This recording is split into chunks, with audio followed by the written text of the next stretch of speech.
Relatives of people killed by undocumented immigrants held an event on Capitol Hill to discuss immigration.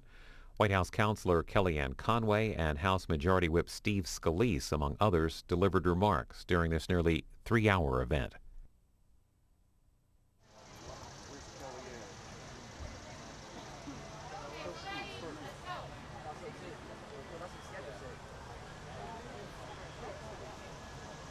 Good morning, everyone.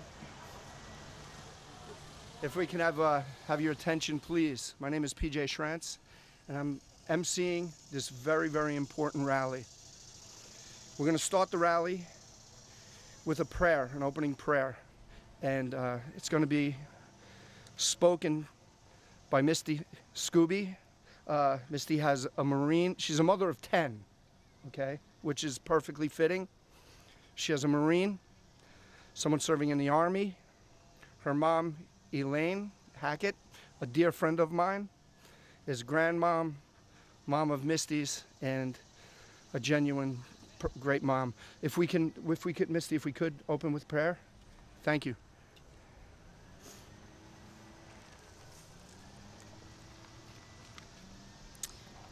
Please bow your heads. Almighty God and Father, we are gathered here today from areas far and wide, brought together by a single commonality, that of being grieving families of dear loved ones who were taken far too soon and without what we continuously question, a conceivable reason. Reasons that we can not only fathom, but reasons that are so often overwhelm us with immense anger, discord, and extreme sadness, because the sheer pain of our loved one's loss is far too much for our human hearts to bear. We ask humbly today in prayerful unison that you, Almighty God, bestow on each of us a multitude of graces, graces that will greatly suffice on those days when all our strength is tested, all our hope is lost, and our intense anger and that suffocating hurt we feel ravages us from within. On the days when our faith is tested beyond measure, fill us. When we want to hate, remind us of your endless, infinite love. When we ache and our hearts feel as if they can't hurt anymore, remind us that each day we feel further from our loved ones are simply days closer to being reunited again with them. God, take our sorrows, our hurt, our anger, our daily struggles, and envelop in us your omnipotent wisdom to strive daily for direction. You alone can provide all that we need for salvation and eternity. We ask that you bless abundantly our President, Donald Trump, our Vice President, Mike Pence, and all of our lawmakers, that they may always choose the good when it comes to your holy will. May they never err in judgment when it comes to the protection and respect for the people of our great nation. Almighty God, we ask that you embrace all the angel families gathered here today and fill their hearts and minds with dedication and purpose. Their grieving hearts hurt the most, and only your infinite love can fill the emptiness where once their loved ones filled. Take away their despair and renew it with immense hope. Finally, dear God, it was you who taught us the Lord's Prayer, which states that we are to forgive those who trespass against us.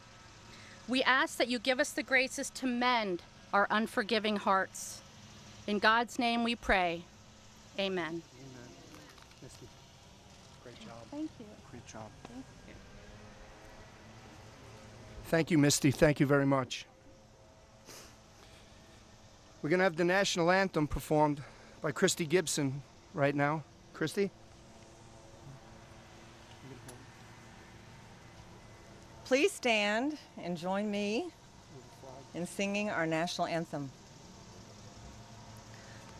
Oh, say, can you see by the dawn's early light what so proudly we hailed at the twilight's last gleaming, whose broad stripes and bright stars through the perilous fight o'er the ramparts we watched were so gallantly streaming, and the rocket's red glare, the bombs bursting in air, gave proof through the night that our flag was still there. Oh, say does that star-spangled banner yet wave o'er the land of the free and the home of the brave? Thank you.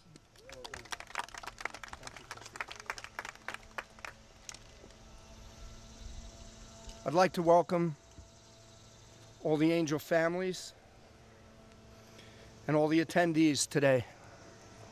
I'd like to thank the police departments, the sheriffs, ICE, Border Patrol, our veterans, our first responders. I'd like to say thank you to all of the speakers in advance.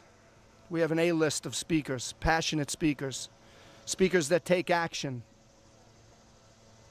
I'd like to thank all the conservative media in the audience. These messages and these stories need to be told, and they need to be shown to the masses. Your work is needed and appreciated. I'd like to just mention the Angel Families website right now, and it's www.angelfamilies.com. This issue is very important. You can go to the site and donate, because their cause is bold, and there's a lot of pain here, and there's a lot of motivation. I support them 100%, and I hope everyone else does as well. Our first speaker, I'm very proud to announce, Mrs. Kellyanne Conway. She's an American pollster, political consultant, pundit, she's a rock star, serving as counsel, a special counsel to the President of the United States. President Trump's campaign manager, first and only female to win a presidential election, by the way. Just so you know, Misty, who said the prayer, and her mom, Aileen, they're friends of Kellyanne's, and Kellyanne's a mom and a wonderful person, a genuine person, someone who cares. Okay, she has previously held roles as campaign manager, strategist in the Republican Party, and was formerly president and CEO of the polling company. So without further ado, I'd like to introduce Kellyanne Conway.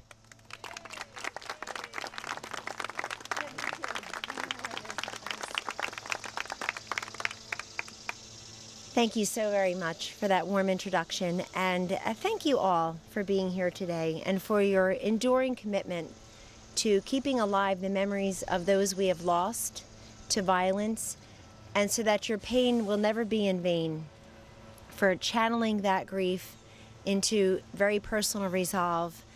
This is a very personal commitment from me, because I met many of you on the campaign trail, and candidate Trump then promised you that you would never be forgotten, that you are not nameless and faceless.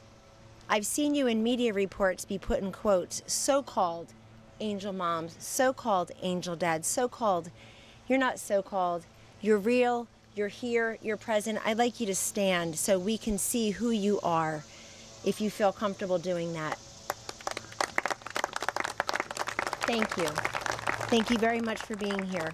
And for all those who have suffered the same and choose not to be here, you always remain in our prayers as well. Together, we're fighting to make sure that no other American family ever suffers the loss that you have suffered because of Washington's refusal to secure our borders and our communities. It is my honor to be at an event that will feature so many of our wonderful allies in Congress, including Senator Tom Cotton, House Majority Whip Steve Scalise, Representatives Andy Biggs, Buddy Carter, and Steve King.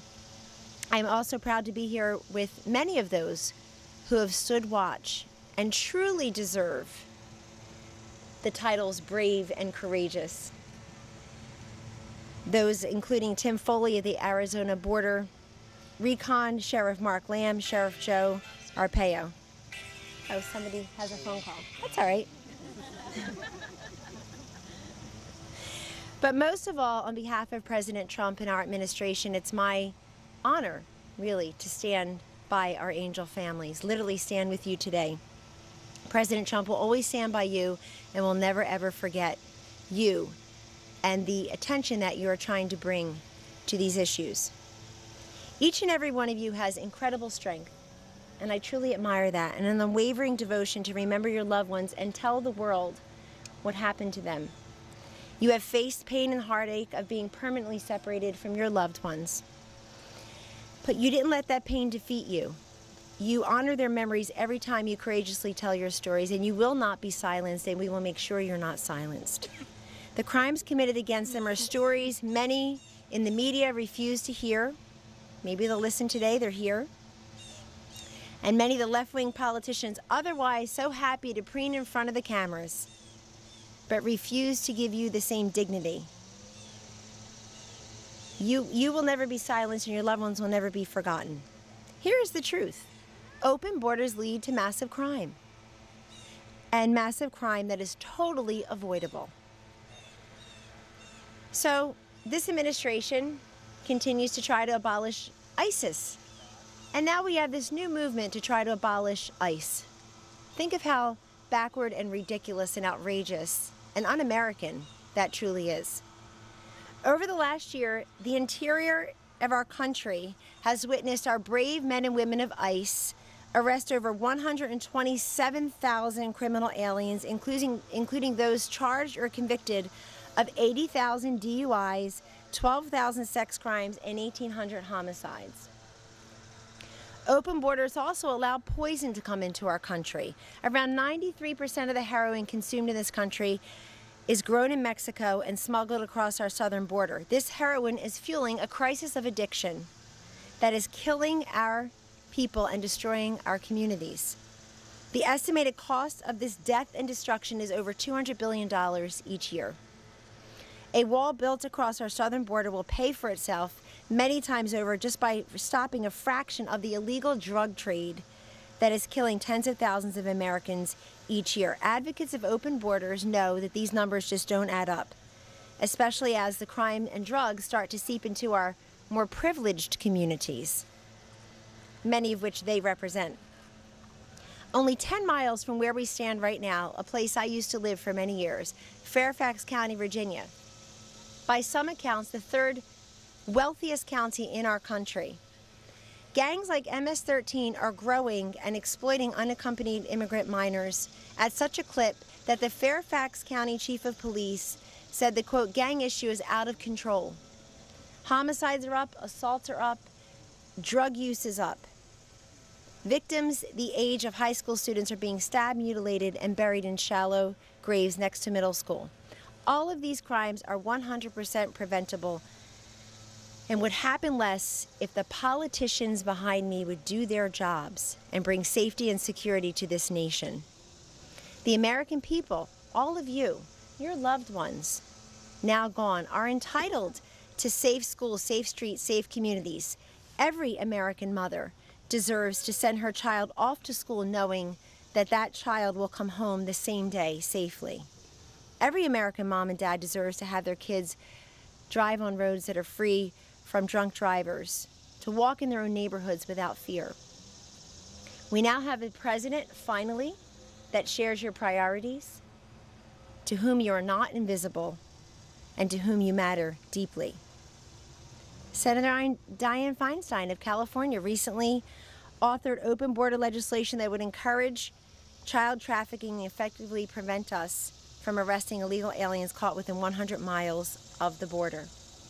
It seems that every single person that shares her political affiliation in the Senate also shares her support of that bill. Think about that. People need to hear that. People running for office this year, for governor, to lead, to be the chief executive of their respective states, are for the following. The person running for governor of California, the Democratic candidate running for governor of California, wants to give universal taxpayer-funded health care to illegal aliens in that state. In Maryland, a Democratic candidate for governor wants to give free college tuition to to illegal aliens.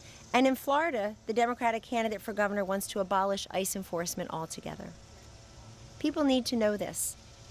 If they're proud of those platforms, then we ought to fill up the time in the media with it. All of these radical policies have one thing in common. They will encourage greater illegal immigration, further undermine our nation's sovereignty, and expose us to vulnerabilities within our communities. In many places, elected officials won't even act against known criminals once they learn they are illegal aliens. That's just an incredible statistic. Last year alone, sanctuary jurisdictions across this country released nearly 8,000 criminal aliens back into our communities. You have your personal stories to tell, but I want to tell one that doesn't get any coverage. Probably won't today either. Back in 2014, one of the illegal aliens released by Philadelphia, the city closest to my place of birth, Camden, New Jersey, was Juan Ramon Vasquez. He had previously been deported in 2009. 5 years later, he was arrested in Philadelphia, but the city refused to turn him over to ICE, and instead they released him back into the communities. What happened next? He raped a child. Where is that child's sanctuary? Where are her rights? Where's her protection? Who in law enforcement, federally or locally, was looking out for her? Later, when a court ruled Philadelphia could remain a sanctuary city, the Democratic mayor there, Jim Kenney, did some goofy dance you've all seen on video. And he literally danced for joy, bragging about it. That man dances on the shattered lives of Philadelphians and American children, and on the graves of your loved ones. Has he agreed to meet with you? Are you invisible to him? Is your grief not real? The Trump administration believes American cities should be sanctuaries for law-abiding Americans, not criminal aliens. Any elected official who puts the interest of criminal aliens above American citizens should be held to account. You want to talk about being unfit to hold office? There's an example. I promise every single one of you that President Trump will always stand with our angel families and defend your honor and the honor of your loved ones. He said on the campaign trail, he's met with you since he was president several times. We're in close contact with you. He made history, really, by being the first presidential candidate, and indeed president, to recognize angel families and ICE heroes in a State of the Union address and welcoming you there as well. Wanted the whole world indeed to hear. It didn't get a lot of applause from one side of the aisle, but that doesn't matter. We're not here for applause. We're here to do the right thing. Our president created the Victims of Immigration Crime Engagement Office, or VOICE, to make sure victims of illegal immigrant crime are heard. You are the voice, and that is the voice. As we stand here today next to the Capitol building, we call on Congress to defend the American people and support this administration's immigration priorities. We must stop sanctuary cities. We must end catching and releasing into the interior. We must pass Kate's Law. And we must build the wall and secure our border once and for all. Thank you again to every single angel family here and those who choose not to be here, for your courage and to share your stories and tell the people the truth. Together, we will keep on fighting until America is safe once again. Thank you for your courage. God bless you, and God bless the United States of America. Thank you.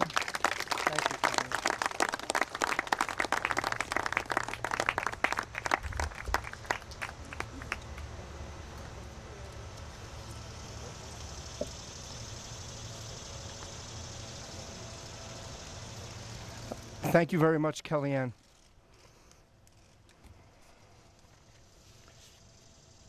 Right before I introduce our next speaker, I just want to quickly qualify myself. My name is PJ Schrantz. I'm an Army veteran. I'm a retired New York City fireman. I was at Ground Zero on 9/11. I'm a family member of fallen SEAL Team 6 hero Jason Workman. I'm a Day One Trump supporter. But the reason I'm qualified for this is I lost my 7-year-old son not to an illegal alien violence, but I know the pain. I know your pain. I know your pain. We need to take action. I'm all about action. I'm here for you. Anything I can do. I'm not a politician. I'm not a lobbyist. So I'm going to speak my truth. A wall must be built. We must have vetting systems set in place that are strict. Our borders are a sieve. We have brave sheriffs, brave border patrol, brave ICE agents, brave police departments. A lot of them, their hands are tied. We must eliminate sanctuary cities. This must be done. If there are politicians that are not on board, they must be voted out of office. For me, and for the Angel families, our loved ones are not coming back. I don't want to hear about a small percentage. It's a small percentage. Hadn't any of them been here, we would not be here. Anyway, without further ado, thank you for listening to that. I needed to get that out. Our next speaker, Dr. Sebastian Gorka, is another rock star. Intellect off the chart, but what I love about Sebastian Gorka is his common sense, teamed with his intellect. Sebastian Gorka is an intelligence analyst who was deputy assistant to the United States President Donald J. Trump in 2017. He resigned because he believed White House officials were undermining the Make America Great platform. He's currently a Fox News contributor. Ladies and gentlemen, Dr. Sebastian Gorka.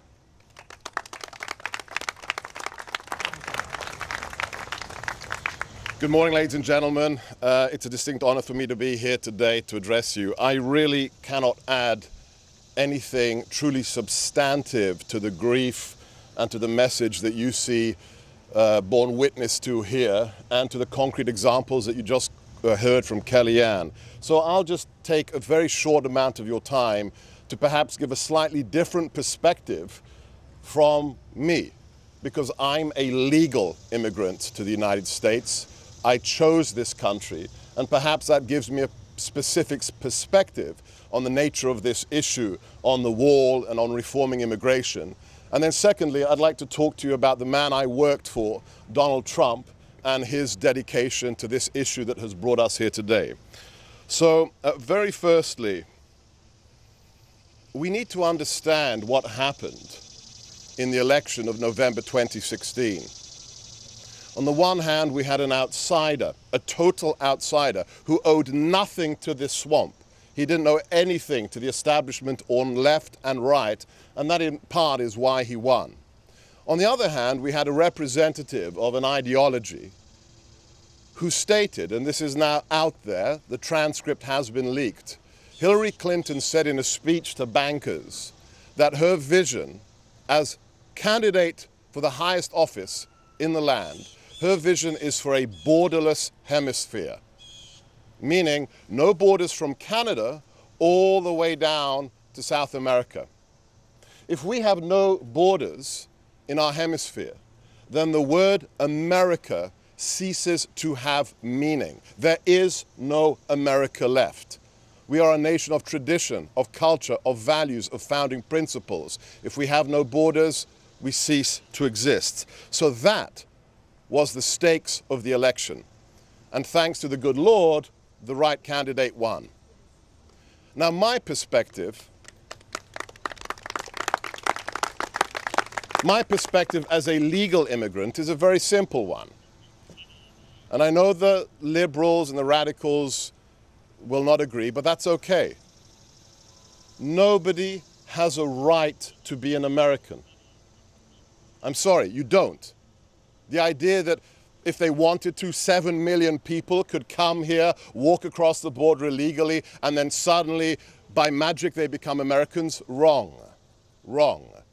You get to be an American if you believe in the principles upon which this nation was founded, irrespective of your ethnic background, irrespective of your skin color, irrespective of your gender, but you must agree to and buy into our common cultural Judeo-Christian heritage. Beyond that, it is very clear in the US Constitution that one person and one person alone gets to decide if you are a threat to this nation and are allowed in.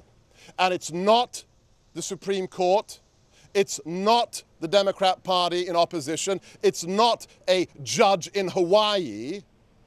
The one person who constitutionally has the right to define whether or not you are a threat to all Americans is the incumbent president.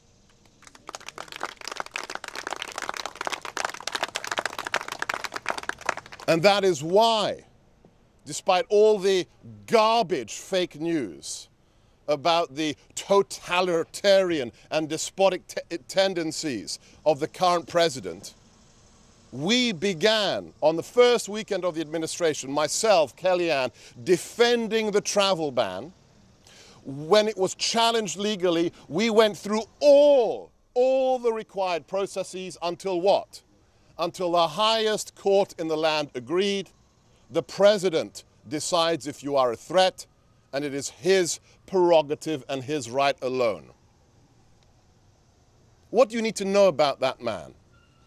First things first, I want you all, those here, those watching, those listening, I want you to have faith.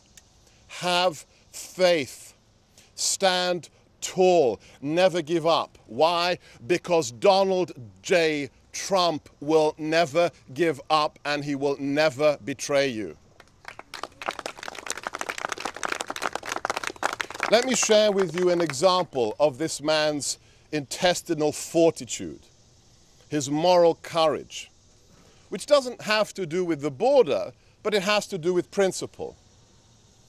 I can share with you because a cabinet member told me, I'm not allowed to say which cabinet member, but a cabinet member shared a story with me that tells you everything you need to know about Donald Trump. The cabinet was debating the issue of recognizing Jerusalem as the capital of Israel. And the majority of the cabinet told the president, don't do it, sir. Don't move the embassy. Don't recognize Jerusalem. In fact, and this is shocking, only 3 cabinet members supported the president. Only 3. So they were in the minority. What was Donald Trump's response? He said, recognizing Jerusalem as the capital of the eternal state, the eternal Jewish state, is something I promised the American people. I promised our friends in Israel, our closest allies in the Middle East. Oh, and by the way, it's the right thing to do, so I'm doing it.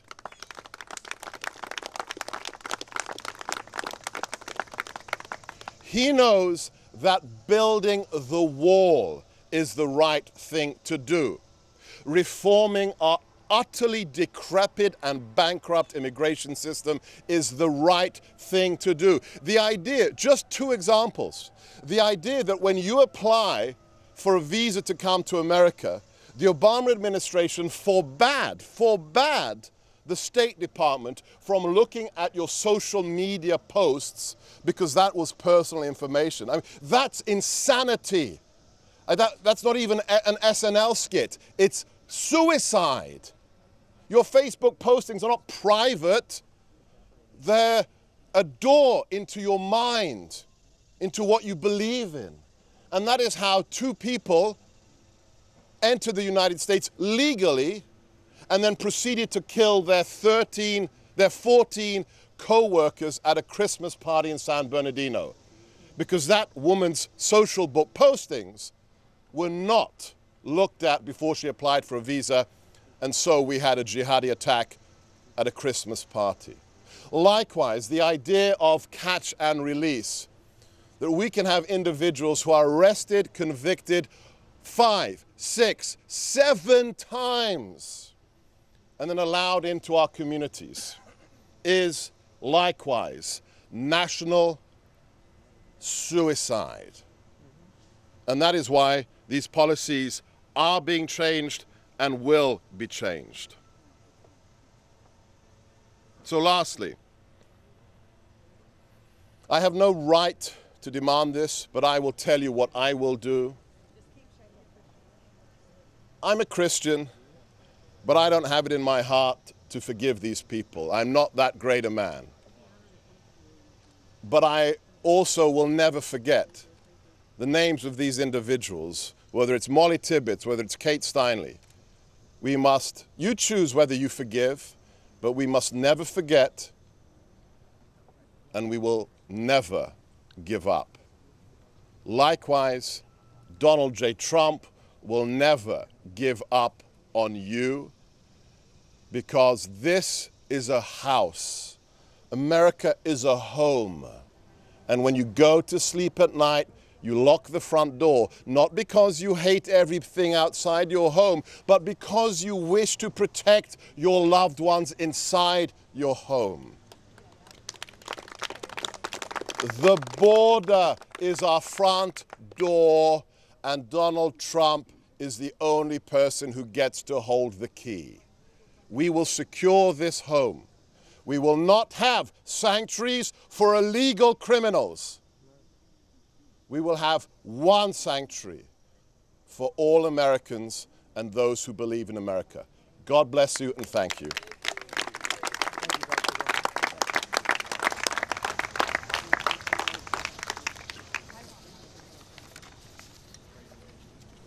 Thank you, Dr. Gorka. Thank you very much. You have to love Dr. Gorka's passion. It makes the hair on the back of my neck stand up and my chest stand out a little further. Our next speaker is Congressman Steve King of Iowa. Congressman Steve King has long been an advocate for the Angel families. I have much respect for Congressman King. He has met with Angel families numerous times, and while they are in D.C., and graciously welcomes them into his office. That in on its own is a blessing, and that's a man that takes action. He has stood up for a secure border, American safety, and Angel families are proud to have him speak at their launch rally. Ladies and gentlemen, members of the press and media, Congressman Steve King. Thanks so much. Thanks for the opportunity to be here today to stand up and speak for our Angel families, for those that we have lost and those that we so sadly lament their loss. And for me, this goes back a ways. I would say I was a ranking member of the Immigration Subcommittee here in Congress as far back as a dozen years ago. And even back then, that was when Nancy Pelosi was the Speaker, and we couldn't hold a hearing, an official one, so we held faux hearings. And I brought some of the Angel parents in to testify then before the faux hearings that we had. And we did that for the purposes of press. We did that to send the message out to America. And it hit home for me. It hit home for me quite a few years ago when a friend of one of my employees was killed by an illegal alien out in Colorado, and I was friends of his parents. And I remember the tragedy, the way that crushed their family and crushed their lives, and how they tried to make sense out of that, how an illegal alien that never should have been setting foot in the first place on U.S. soil was left to roam freely, to work wherever he chose to do whatever he chose to do, to kill their firstborn and only son. And that brought it home for me. I also grew up in a law enforcement family, and my father drilled it into me. The rule of law is the rule of law, and you shall abide by the law. And if you don't like the law, you have two choices. You can lobby the legislature to change it, or you can run for office and do it yourself. Well, I took his advice in both cases, and I ran for office in the end, and we're still trying to fix these laws. But we're also trying to get the rule of law, the respect for it, restored in this country. The disrespect is why we have these tragedies here with these angel families. The disrespect for the law, the collaboration of local governments in particular, and not just turning a blind eye, but now moving legislation to declare. First we heard about sanctuary cities. When they first came out, they were an anomaly. And then they became replete across the countryside, and a number of them in my home state of Iowa. Then we heard about sanctuary counties, those jurisdictions that said, not only are we not going to assist in working to enforce immigration law, but we're going to defy the federal government's duty and obligation and defy the federal laws themselves. And so we had sanctuary cities, sanctuary counties, and now we have a sanctuary state, California, a defiance of the sovereignty of the United States of America and a defiance of the Constitution of the United States.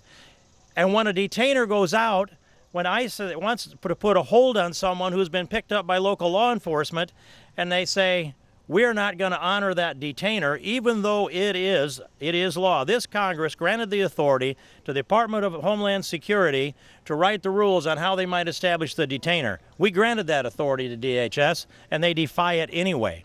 And so the system of when people are picked up in the streets that are unlawfully here, every time they need to be handed over to ICE. And all local law enforcement needs to cooperate at every possible level. And it's always been that way. I grew up in a law enforcement family, as I said. I can't imagine city police not cooperating with county sheriffs, not cooperating with our highway patrol, not cooperating with our Department of Criminal Investigation, not cooperating with the FBI or DHS ICE.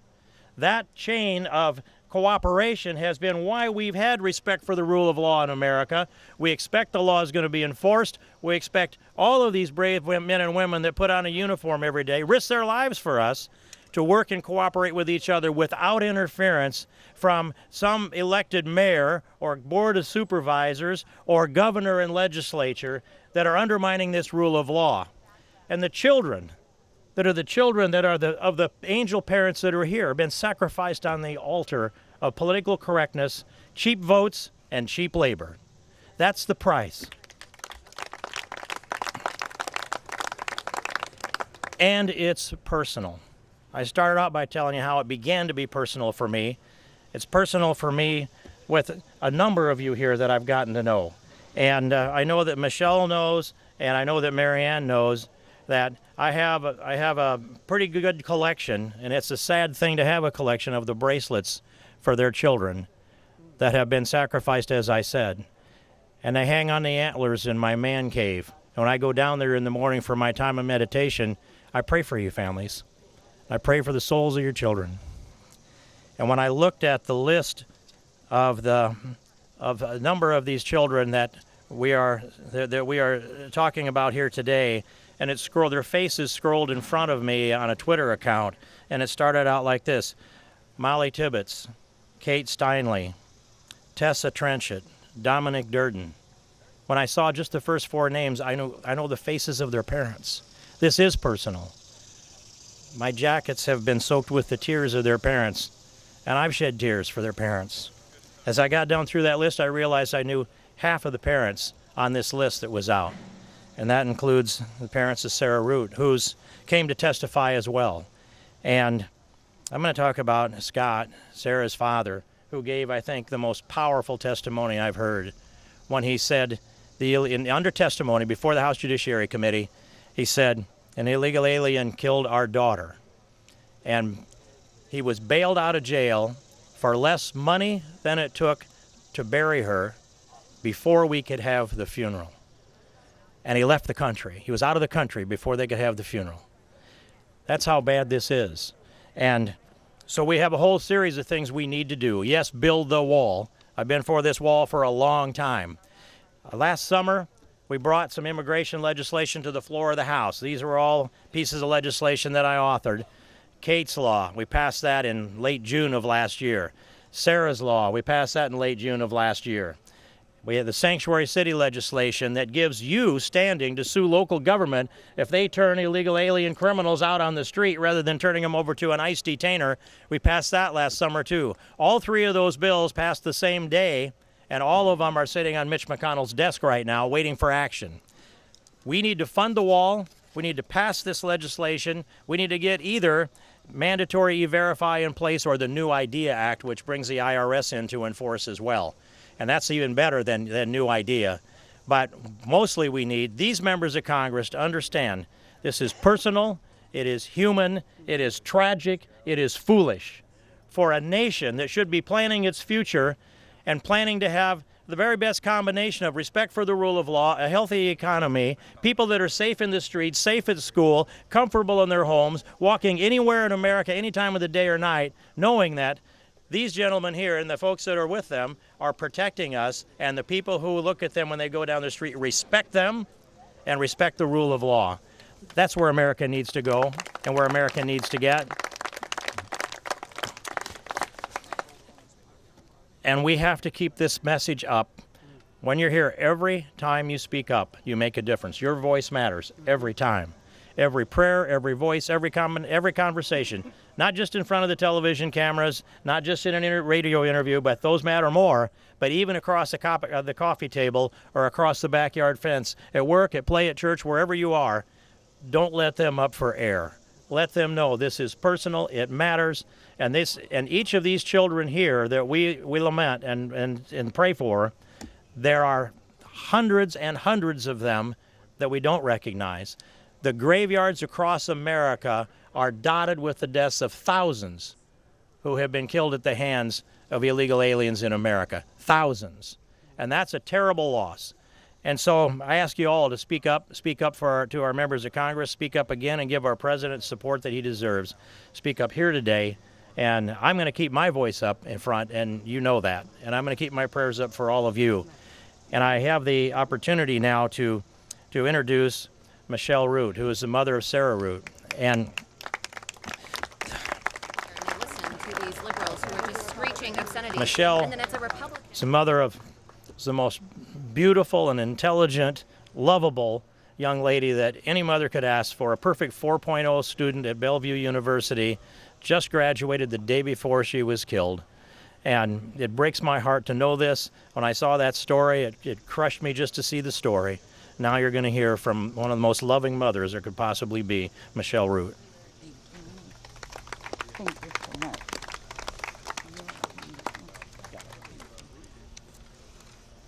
Hi, my name is Michelle Root, and as my great Congressman Steve King stated, my daughter Sarah Root was killed less than 24 hours after graduating from Bellevue University with a 4.0 in criminal investigations.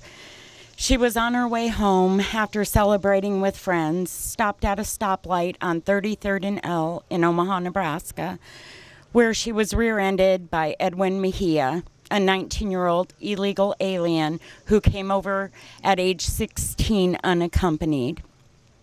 His blood alcohol was .241. According to the black box in his truck, he was going 70-plus miles an hour in a 35-mile-an-hour zone when he rear-ended my daughter and killed her. She was considered brain dead. However, Sarah was an organ donor, so we had the opportunity to have her on life support for 4 additional days while we were waiting for the recipients of her organs to be in place. Edwin Mejia bonded out, like Congressman King said, on Friday, February 5th, the day before we had my daughter's funeral. The judge, Jeffrey Marcuso from Omaha, Nebraska, set a bond of $50,000. He somehow paid $5,000 and fled. Now, he had warrants out for his arrest for failure to appear. However, those weren't taken into consideration when his bond was set. And in Nebraska, you do not have to secure the other $45,000. So all that was paid was $5,000. Sarah's life is worth much, much more than $5,000. So now he is still on the loose. We are still trying to find him to get justice for our daughter and to hope to prevent him from killing somebody else's family. Sarah's life mattered. Thank you guys for listening.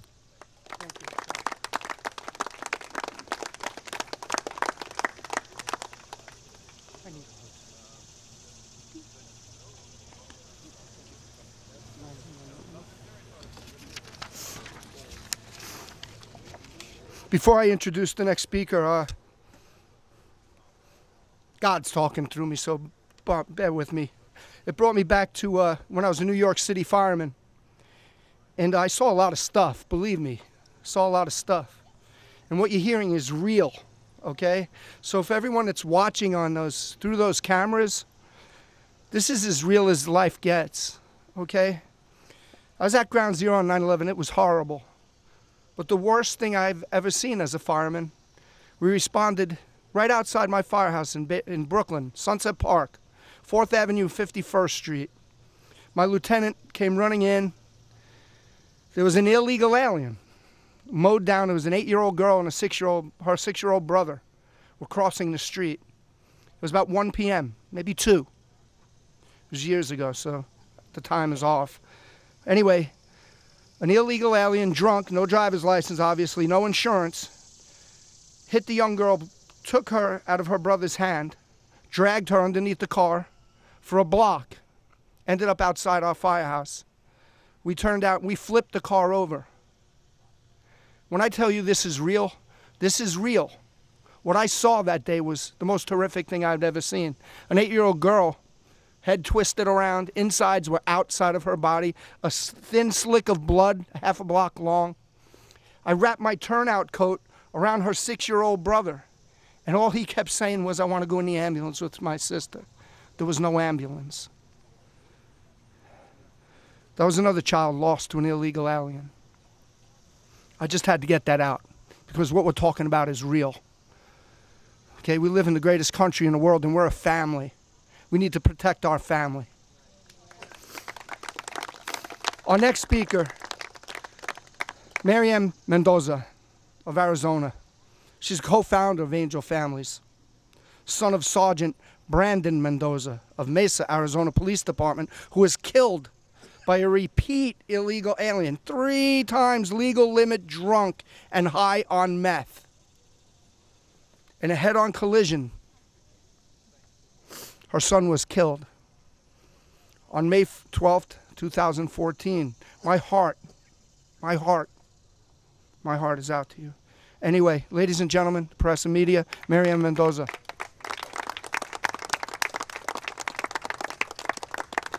Thank you all for coming and hearing Angel family stories. It's important that our fellow Americans know the magnitude of crimes that are being committed against Americans. It's being kept from you with the media and from our politicians. They don't want us to use the word illegal alien, and I will continue using those words because it indicates it's a person who's unlawfully present in our country, and that is exactly what every one of us have been affected by who are here today telling our stories. My son was an incredible man. He was one of 4 of my children. He knew from a very young age that he wanted to be a police officer and serve his community. And as he grew older, we spent a lot of time together going on vacation and just really having a really strong bond between him and I. But not only was it a loss to me as a mother and to his sister, she lost her brother, my daughter's here, it was a loss to the community, because after my son died, the stories I heard of what my son was doing for his community absolutely stunned me, because he was such a humble man and he never told me these stories. He had bought 3 bicycles for 3 grandchildren who were being raised by grandparents prior to his death. Mesa Police Department presented those bikes to those children the following Christmas after he was killed. He would spend his days off going and playing kickball with the children in the area that he worked, buying them ice cream and pizza and making sure that they understood the importance of an education. A young man who had just come out of jail told me, "Your son single-handedly saved my life. Nobody wanted anything to do with me because of my drug charges, but your son taught me my life means something and I can change my life and make it better. And he single-handedly saved my life. I wanted to kill myself." So these were the stories that really inspired me to do something not only for my community but for my country. And the other thing that catapulted me into all of this was after my son was killed, realizing the killer of my son was shown leniency in our courts and was just released back out onto our streets to end up ultimately killing my son. And it's a story you're going to hear a lot with these Angel families. It's a repeat story of leniency shown in a court, or not keeping track of what's going on with somebody who's committed previous heinous crimes in this country, and they don't keep them in custody. But more than that, we are reality, and we are organic, and we are telling our fellow Americans the truth. We do not have an agenda. We don't have a reason to lie.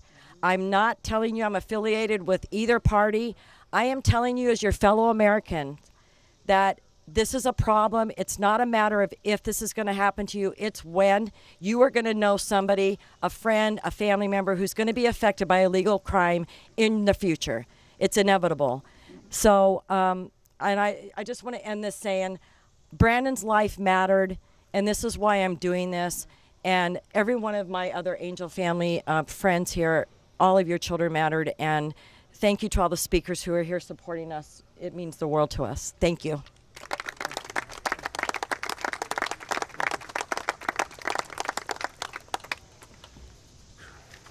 This is powerful stuff. It's heart-wrenching. The stories that are being told it's basically a call to action for every American citizen. Change in this world, especially in this country, is never done from a bar stool or behind a computer screen. It's about taking action. Okay.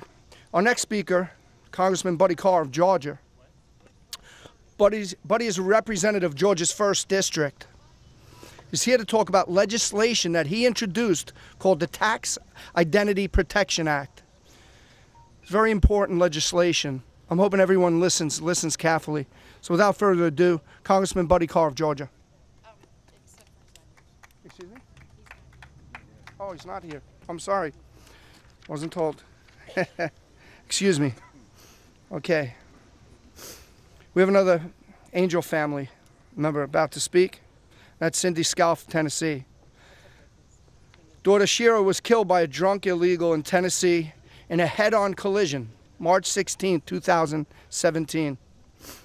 The killer is still on the run. Let me just say this one more time. The killer is still on the run. An illegal alien, still on the run, more than likely still in this country. Anyway, without further ado, Cindy Scalf.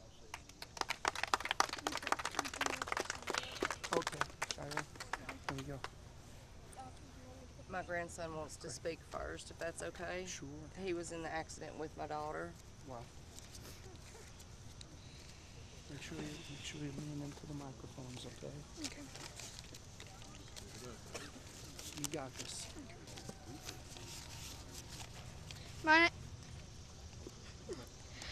My name is Randy Branham. I was in the car wreck with my mom, Shira Branham, on March 16th, 2017. We were on our way to my sister's softball game when an illegal alien, Aileen McGullen, and I hit us head on. He was driving drunk. This was his 4th offense DUI. The crash killed my mom, and it critically injured me.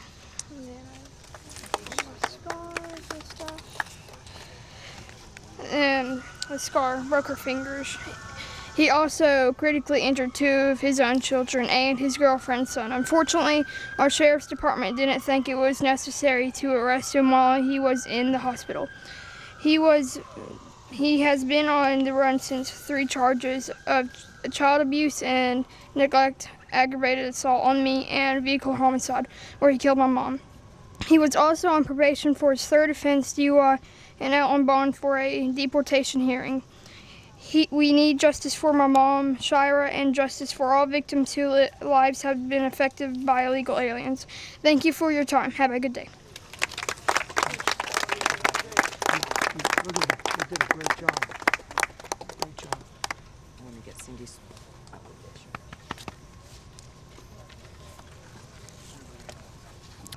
My name is Cindy Scalf, and I'm here to speak on behalf of my daughter because her voice has been silenced. She no longer has a voice. On March 16th, 2017, our world was turned upside down. Our lives forever changed, and we are permanently separated from our daughter, Shira Nicole Branham. At the age of 37, Shira was killed in a head-on collision by an illegal alien, Alan Jacob McGullen Anaya, in Washington County, Tennessee. Alan was intoxicated by more than twice the legal limit of alcohol consumption, and this was his 4th offense DUI. He was on probation for his 3rd offense. To add insult to injury, the sheriff refused the request of the DUI prosecutor at that time to arrest Alan McGullen while he was in the hospital, using the excuse of having nothing to hold him on until the BAC came back 3 weeks later. We are proposing a new law in Tennessee, Shira's Law, to go into effect And with this law, police officers could obtain an e-warrant and carry a blood alcohol kit to get immediate results. This law would keep law enforcement in check and to do their duty and to stop affording criminals like Alan the chance to escape. Yesterday marked 77 weeks since our daughter's death, and McGowan has been on the run since. He left his wife and 3 children here for the U.S.-born tax-paying citizens to take care of. I have no problem with immigrants being here, but they need to go through the legal process of becoming a U.S. citizen if they're going to live and work here. Then when something as tragic and horrendous as Shira's story and our other Angel family's story happens, our country can engage and act upon capturing the offender and bring them to justice. As it is now, our daughter's killer simply went back to his own country to live a life of freedom and could possibly be traveling back and forth between the 2 countries. He still gets to see and talk to his children. While living in torment, pain, and anguish on a daily basis, we have to wait till our own deaths to see our daughter again. We don't want any family member or any families to endure the suffering that we have to go through. Please support the construction of the wall and penalize those who employ illegals. Because remember, this could be you up here pleading for justice and protection of our country. Thank you all. God bless you, and God bless America.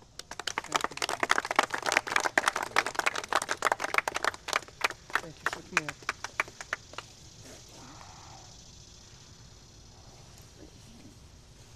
I do hugs, brother. My heart's with you. I'd like to say something just for a second. No, absolutely. This is yours. We're housing these people. Somebody's housing them. Somebody's working them. If they don't have a house to live in and they don't have a job, they ain't going to be here. And we need a wall, yeah, but we also need to do something to all these people that's just housing these people and working these people. I'm out here I do construction work, and I'm telling you, they've took over where I live in East Tennessee. And I don't know what else to say. This has really changed our lives. And I hope to God that something comes of this. Thank y'all.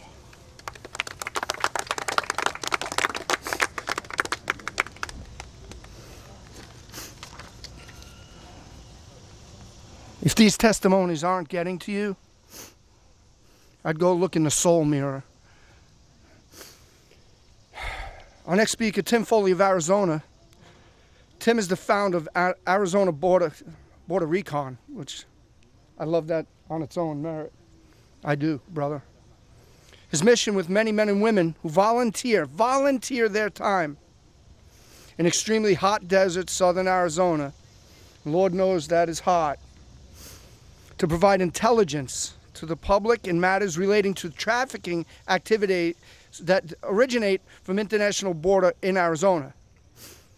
The time and dedication of these men and women are commended and appreciated. No question.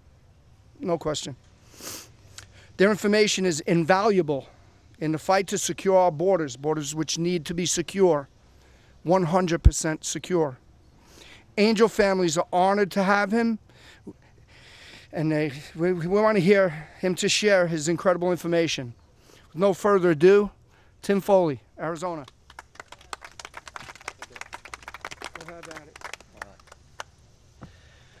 Thank you for having me here. I haven't lost anybody to what's going on, but I see what's happening every day.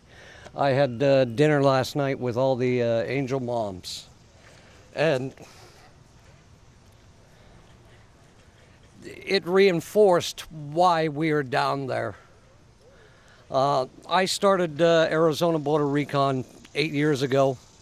We've been called everything in the book. Racists, vigilantes, baby killers, whatever you want. Anything to disparage who we are and try to stop people from helping. We do everything according to the law. And 8 years later, I have over 200 volunteers that come from around the country. The majority of them are former law enforcement and military who've taken an oath to protect our country from foreign and domestic enemies. I went down there because of what I was hearing from the government and the media for years and years. And the first one was, they're coming and doing jobs Americans won't do. Well, just like the gentleman said a little earlier, I was in construction and they're taking it over. So that was a fallacy. So after 2008, I started going down to the border to see if what they were telling us, the other one, was, don't worry, it's safe and secure. When I got down there and saw what consisted of a border, I said, you've got to be kidding me. In Arizona, we have approximately 400 miles of border. 5% of our border has the fence that we call the media fence, that everybody loves to show. 85% of the border in Arizona is a 4-strand barbed wire fence. 10% of Arizona border, there's nothing. So you want to know why this continues? Because we do not have a border. We have a revolving door. The definition of insanity is doing the same thing over and over and expecting different results.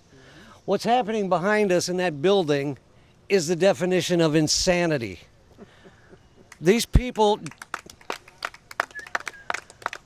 I got some numbers for you.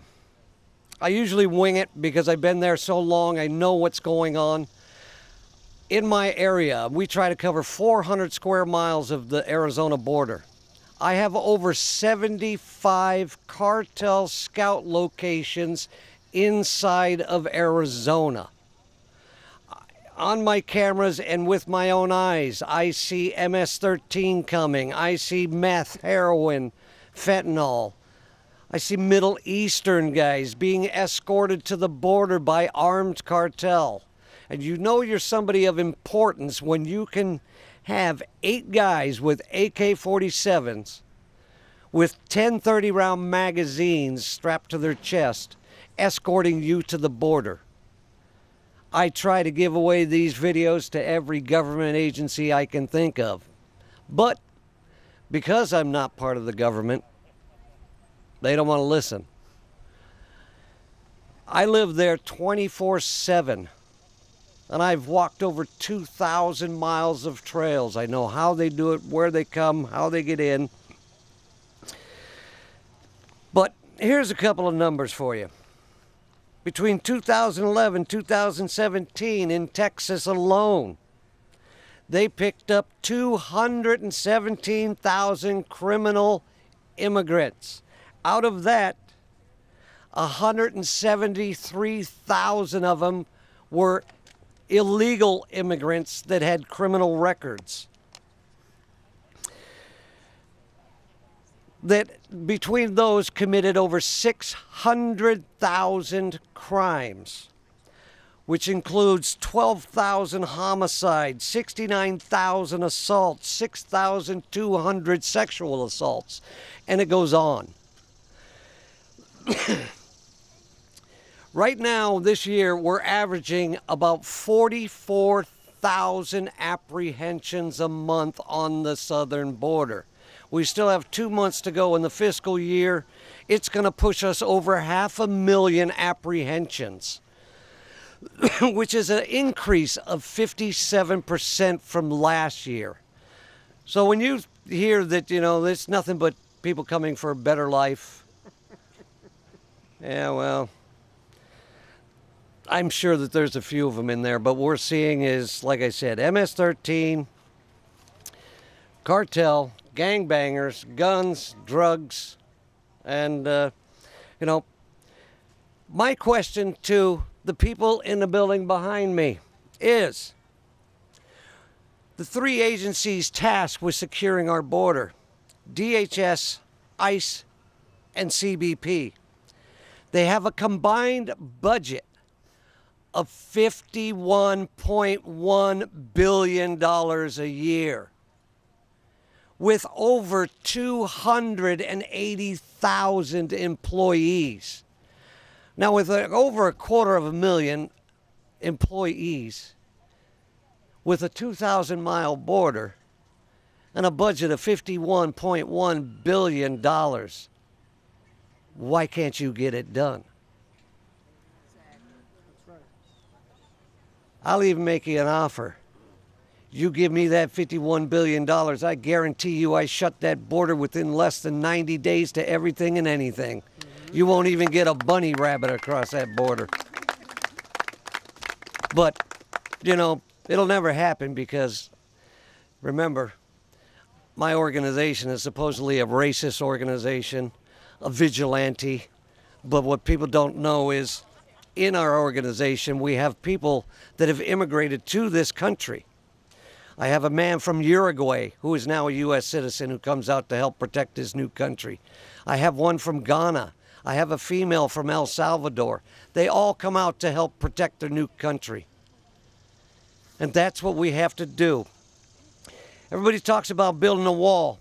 And everybody talks, I heard earlier, they're calling the border our front door. It's not our front door. It's our back window. When your friends come to visit you, they come to your front door and ring the doorbell and announce themselves. They don't wait until you're not home and climb through your back window and make themselves at home. The border is the back window, and these people are basically breaking and entering. And so we need to do something, stop the insanity. It's a privilege to know these ladies over here, but it's also sad that I have to know them under these conditions. It's like I said, it's insanity. Let's get it done. Do your job. Thank you. Thank you, brother.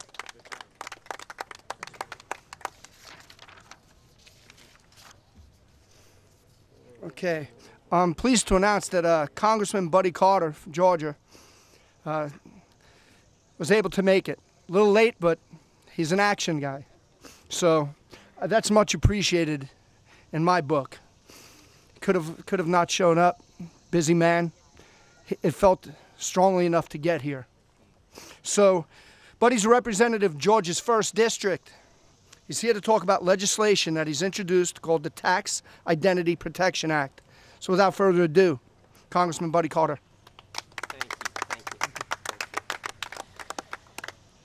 Well, thank you all for being here today, and I want to begin by thanking the organizers of this event, because this is important. This is what your Capitol is about. This is what we're here for, to address issues that are important to you, just like this. I also want to address the families who are here who have lost loved ones. I want you to know just how sorry we are. I say that sincerely, and I mean it sincerely. We are sorry for your loss. But I also want to thank you. I want to thank you for continuing to fight this battle, continuing to be here, continuing to carry that message that is so vitally important. Your loved ones live on through this. I know you know that. You know, we had an experience in the state of Georgia, unfortunately, in Woodstock, Georgia, a 16-year-old in the year 2000, Dustin Inman, in the prime of his life, 16 years old, riding in a car with his family. The car was rear-ended. He was killed. His life ended at 16 years old. All that future ahead of him, and now it's gone. The police said it was an illegal immigrant, someone who was here, who was not supposed to be here, who caused that wreck. To this day, they have not found that person. As bad as it is, still no closure. Still no closure for the family. Because of this and because of other stories similar to this, it led me to look into what can we do legislatively? And what can I do, albeit even a small part of what I can do.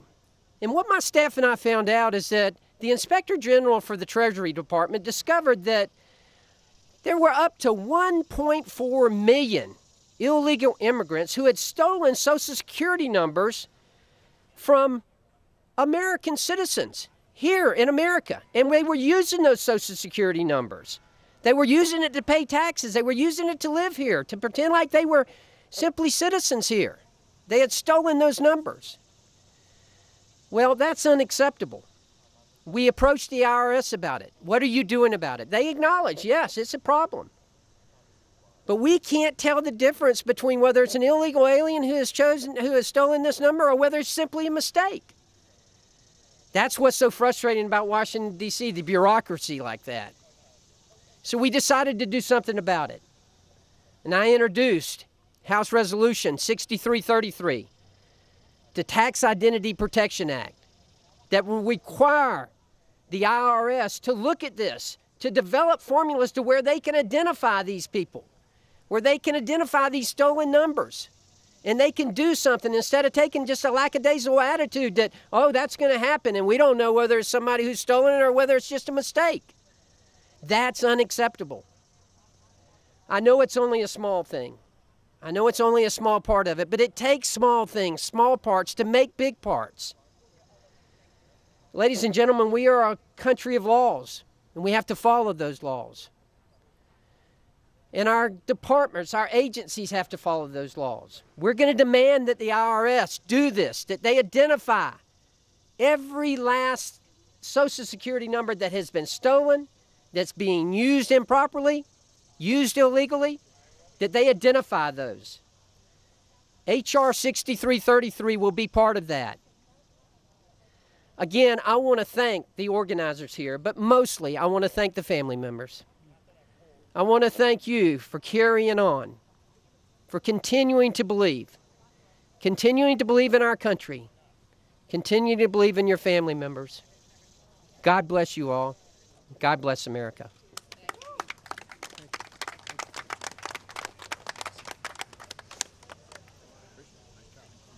It seems that every speaker says something that hits home. He mentioned the victim, whose name was Dustin. My son that I lost, his name was Dustin. And he's from the great state of Georgia. I spent a lot of time in Fort Gordon, Georgia in my military days. Anyway, our next speaker is Tim Foley of Arizona. Nope. There we go again. Our next speaker is Arlene Cohen Sudak of Maryland. Son Sander Cohen was killed on December 8th, 2017 on the side of the road in Maryland by an illegal alien who did not spend one day in jail. You lose a son, an illegal alien kills that son, and the illegal alien doesn't spend a day in jail. Just think about that for a minute. He's roaming the streets until his deportation date in 2019. So he's walking around the streets whistling Dixie until he is deported in 2019. He was charged a $280 fine. That is all. That to me boggles the mind. But without any further ado, here's Arlene Cohen Sudak.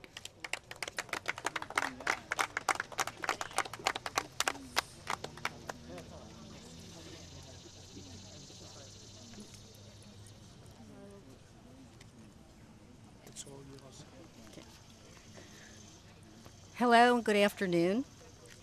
My story about my son, the Deputy Chief Fire Marshal Sander Cohen and Captain of the Rockville Volunteer Fire Department, is also Marla Wolf, the widow of FBI Special Agent Carlos Wolf's story. They were killed together.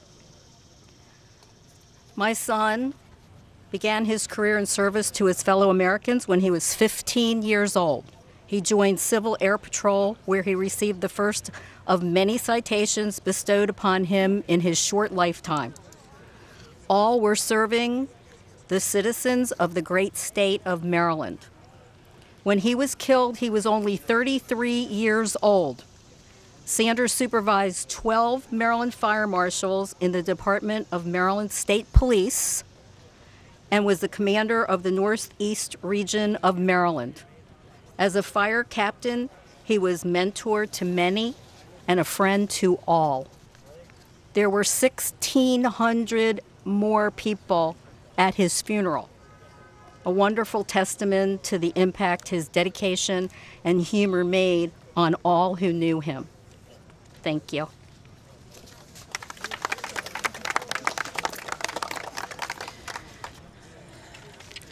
My husband, Carlos Wolf, was a supervisory special FBI agent who dedicated his life to make the United States and the countries of our allies a safer place. Carlos was born in Venezuela and came to the United States with his family when he was 8 years old. Carlos entered into the FBI at the young age of 25.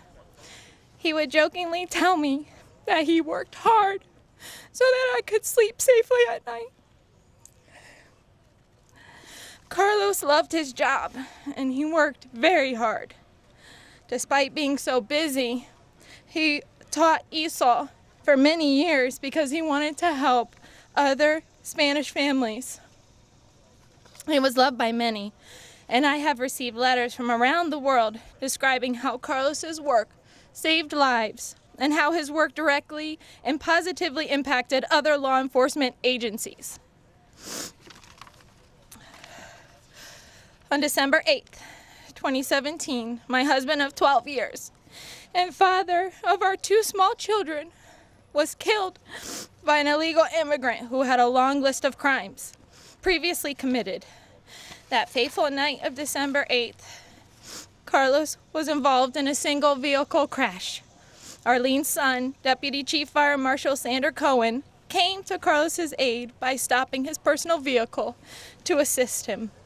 Both men were standing on the shoulder waiting for police to arrive when they were run over by Roberto Garza Palacios, an illegal who overstayed his visa since 2009. Palacios was not tested by the police or the hospital for alcohol or drugs. The state attorney's office told us that there was no probable cause. Dan Morse from the Washington Post summarizes Palacios' record in this way. On May 17, 2015, in Gaithersburg, Maryland, Garza Palacios was cited for negligent driving and not following traffic control signs. 12 days later, he got out of his car after driving onto a sidewalk, where he then smashed beer bottles and began slamming a construction tool into a light pole. The filing said his blood alcohol level was 0.13, nearly 2 times the legal limit for driving. He was cited for drunken driving and numerous other offenses. Within the next week, Palacios allegedly used a steel bar to bash a window of a Dunkin' Donuts and windows of 16 cars and set a sofa on fire. In the driving cases, Palacios pleaded guilty to negligent driving, not following traffic controls, and driving while impaired. He was fined a total of $330 and did not receive jail time. On other matters, he served about 4 months in jail. His charges drew the attention of federal immigration officials, who on August 3, 2015, requested that Montgomery County, Maryland, jail officials hold Palacios on a detainer so federal officials could assess whether to deport him. The request to hold him, jail officials said, was not honored because Montgomery County laws had changed. In April 2018, the Maryland State's Attorney issued negligent drivings to Palacios for killing Sander and Carlos. His sentence, a negligence charge that carries a $280 fine. Our families are outraged over the lenient charge and the lack of justice. Finally, on May 3rd, ICE arrested him. Bail was set at $30,000. However, when he appeared before the judge, his bail was reduced to $15,000. Bail was paid, and now he is free, and his next deportation hearing is not until March of 2019. When you turn on the news, you see the outrage over immigrant families being temporarily separated. Where is that same outrage for our American families? We don't get to have Carlos and Sander for the rest of our lives. My children don't get to have their daddy. And I don't have my husband. Meanwhile, Palacios is free. He's free to enjoy his family and the laws of our country. He's free to enjoy all of that freedom. And if he commits a crime, then he has little or no consequence. Our laws in this country must be changed. Instead of the laws protecting law-abiding citizens, they are now protecting illegal aliens. How many lives will be lost before something is done to enforce our laws? In closing, my message today is to all of the people who have crossed the border into our great United States of America, the land of the free, the home of the brave. Now that you are here, you have the same responsibilities that we do to keep your family safe from harm. The freedoms you came here to enjoy are not free. We Americans paid for them with our blood. If you only remember one thing, let it be this. You crossed the border, so can the bad people you fled from in your home country. The bad people who wanted to harm you at home will come here and harm you too. So, when politicians ask you to vote for them, make sure you know what they stand for. The sanctuary state of Maryland and the federal government did not protect two sworn law enforcement agents, Sander and Carlos, from a bad illegal. They sure aren't going to protect you. Be part of the solution. Thank you, and God bless you, and God bless America.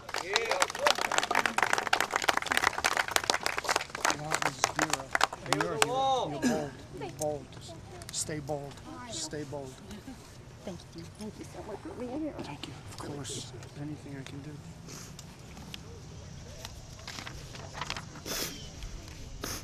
A couple of more powerful stories that I hope are soaked in by everyone watching through those cameras. Our next speaker, Sheriff Chuck Jenkins, Maryland. I just want to say this as a first responder. I was raised in Brooklyn, New York, and my dad once told me when I was a young buck. Okay, that's fine. That's fine. So we're gonna have Sheriff Joe Arpaio speak. It's getting warm, and I just want to state that when I was growing up, my dad taught me at a young age. He said, if the police ever have to take you home, the last thing you have to worry about is the police. So without further ado, the one, the only, Sheriff Joe Arpaio. Thank you, thank you. I just haven't been to bed for 2 nights flying around Kentucky and on those airplanes, but I would not miss this for anything. Right, Mary? Well, I have a hero. I said that a couple of months ago. It happens to be our president. Yeah. But you're a hero for what you've been doing. We went down to the border together, right? I don't know if she violated 2 laws or not, but she kind of stuck her foot into Mexico, and it was very easy. You had a little fence way down here. You didn't have to climb it. So that showed how easy it is to get into Mexico. I was worried about you. I wouldn't do that. That would put me in jail if I did it, but you got by with it. So anyway, thank you, and thank you for your group and what you've been doing and will continue to do. I heard the congressman mention passing a law on fake Social Security, if I heard him right. We've locked up thousands and thousands and thousands of people on these investigations on the workplace. 99, of course, everybody says all I do is lock up, workers, janitors. They forget to say 99% of the people we arrested have fake Social Security. Nobody talks about that. So I'm glad the congressman is trying to zero in on that situation. So I don't know how to say this. I'm very, my condolences go out for the latest victim. Remember the 20-year-old? Which, by the way, murder is a crime against the state. Remember that. So I was a little disappointed at the family, the way they said this is all politics. We made politics out of the death of that young girl. I'm not going to go further what they said, but it kind of made me sad. You know the president. I know the president. We know it is from his heart, has nothing to do with politics. Nothing to do with politics. But sometimes you have to talk about politics to get the politicians to do something. To do something. And I spent 50 years of my life all over the world fighting this problem, plus the drug traffic. Now, when you say build a wall, I wish some people would also, I know the president has said it, the wall is important for illegal immigration, but it's more important, you're not going to like this, but maybe you will, for all the drugs coming into our country. I was in Johnson County, Kentucky, talked to hundreds of school kids. They got the most serious drug problem in history in that small town. So we have to stop the drug traffic also from coming into our country. And I don't care if they build a wall up to Mars or the moon to keep the drugs out of this country. And a lot of the drug traffickers are connected to illegal immigration too. So you're killing two birds with one stone. Now, I have nothing against the media. I don't even know where you guys are from. I'm sure you're not from Phoenix. Maybe you are, or the border, I don't know. But I have they call me a, what do they call me, a publicity hound? That's okay. Because if you can get the story out, it's important. So I wish the media, I'm not criticizing you guys, but I wish you would talk more about the victims, you know, and those type of stories. You don't have to say, go back on how they were killed and so on, but do some nice stories about our victims and let the public know. You got the power of the press to put more to this issue. And so I would beg you to do that, because the public has to know the real story on what's going on illegal immigration. Some people say, well, other people are killing people. Okay, we have crime all over our country, vicious crime, but you have to understand one thing. If that illegal was not here, we wouldn't be talking about the victims. We got problems elsewhere, but why can't we stop at least the illegal immigration problem and erase that problem? But, you know, it's a big border. As I say, I spent 50 years on both sides. And I said something in that little high school that I just got back from Kentucky. And I said this, and I was, after 50 years of fighting this problem, especially the drug problem, I remember when I was a young federal agent, narcotic agent, how do you solve the drug problem? Education, prevention, and put the dope peddlers in jail. They're still talking about that. Nothing changed in 50 years, and we have a more serious drug problem. Right now, killing our young people, killing our young people. So we got the drugs killing our young people, and we got the illegals killing your loved ones. But don't give up. Fight to the end. I don't know, I see the Capitol back there. I'm not going to criticize the politicians, but maybe under the leadership of our president, maybe they'll do something about this problem. And I hate to bring politics in, but let's face it, politics is involved in this problem. So I feel sorry for the victims. We should never forget the victims. Let's do this quite often. Keep sending that message out, and let's hope that we don't have more victims with illegal immigration. And it can be done. The greatest country in the world. And you're trying to tell me we can't stop this problem? I'm going to go back just, how much time do I have? Well, other people talk long. Where's the guy that's running this place? Hey. You have all the time. She says I have all the time in the world. Good. Good. I'm going to keep talking until the press leaves. I thought Phoenix was bad. This is awful. I served 3 times in Washington. But let me tell you a little story about how things can be done. I think the president is slowly getting there. But I remember G. Gordon Liddy. I don't know if you remember him, of Watergate fame.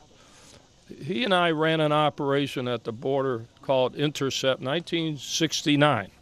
President Nixon said, we're going to do everything we can to stop the drugs from coming into our country, including take away their foreign aid. So 2 weeks. We actually didn't close the border, came pretty close, searched every car, backed it up to Mexico City.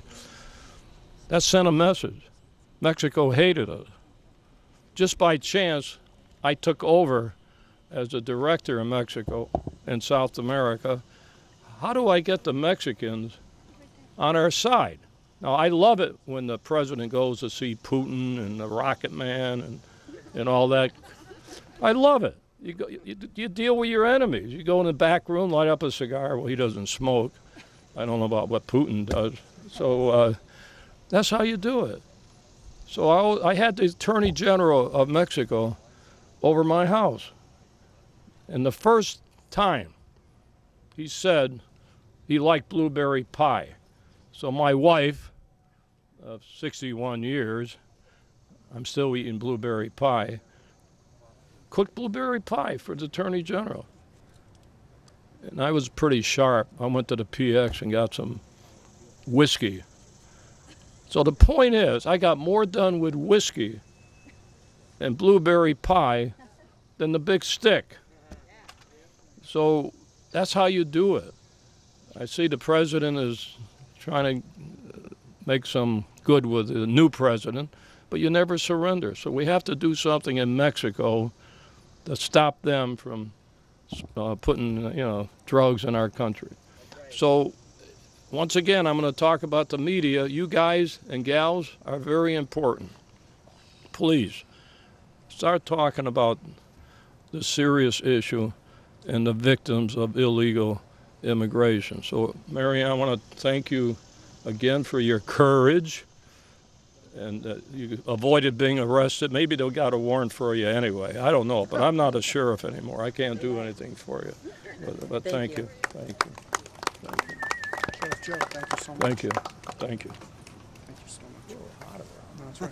You'll always be America's sheriff, Sheriff Joe. Sheriff Joe, here you go.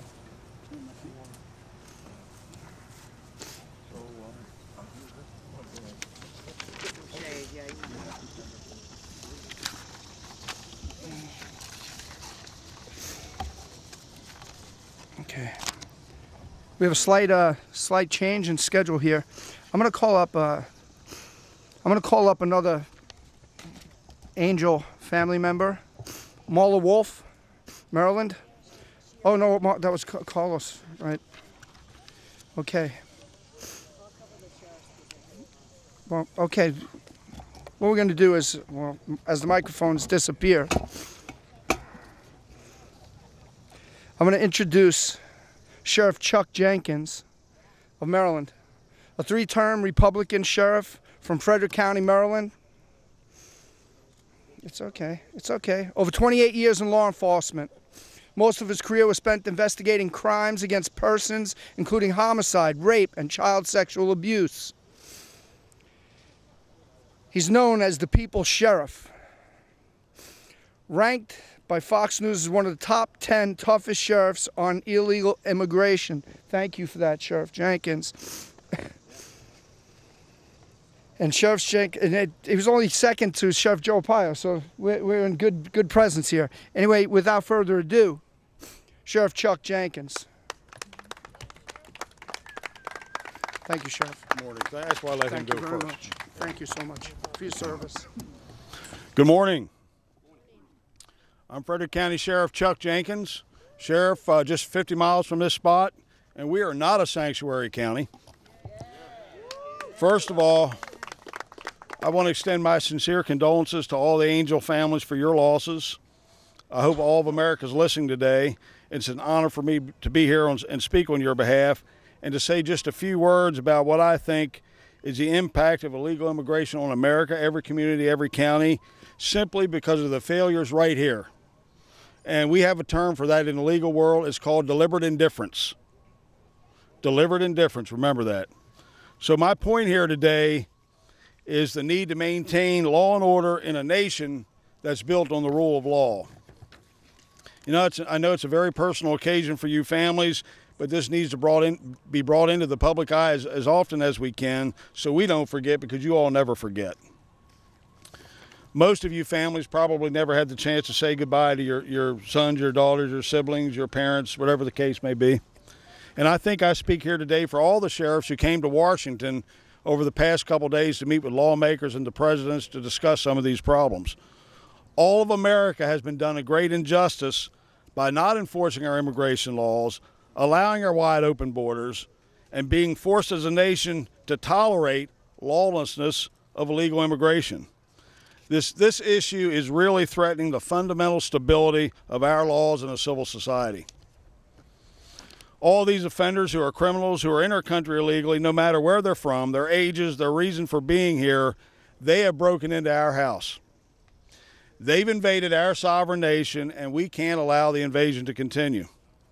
You've heard some stories today. You're going to hear more family members who were killed in shootings, intentional and otherwise, brutal beatings, horrific crashes, gang-related crimes of violence, both in our border states and in the interior of the country. All of this is a part of the consequence and impact of illegal crime in America. Not one single death should ever have occurred, not one. There's no reason for these acts to have occurred because the criminal alien offenders should have never been in this country. And I'm not going to say much about it, but the most recent event, the story, the needless death of 20-year-old Molly Tibbetts, beautiful young woman from Iowa State, and it hits home with me because I've got a 20-year-old daughter in college. I won't say where, but so that rings close to me. You know, in some of the Angel family tragedies, the alien involved in the act causing the death have been encountered on entry by the Border Patrol or local law enforcement prior to the event and should never have been on the street after that encounter. In many cases, criminal aliens were intentionally released from custody from our jails to commit acts that killed those Americans. You know, this is the sickening result of sanctuary policies. They're in place in many jurisdictions because what the politicians are saying is very simply this. We are saying we are not enforcing the law because the people that are in the country illegally are more important than our own citizens. For some reason, those elected officials supporting sanctuary policies are more concerned about the growing populations of illegal aliens for their vote than the safety and welfare of Americans. There's really no other plausible reason or excuse for that. Sanctuary policies have to end, and President Trump, with the help of Congress, several members here today, the Department of Justice, and pressure from you, the American people, can and will make this happen.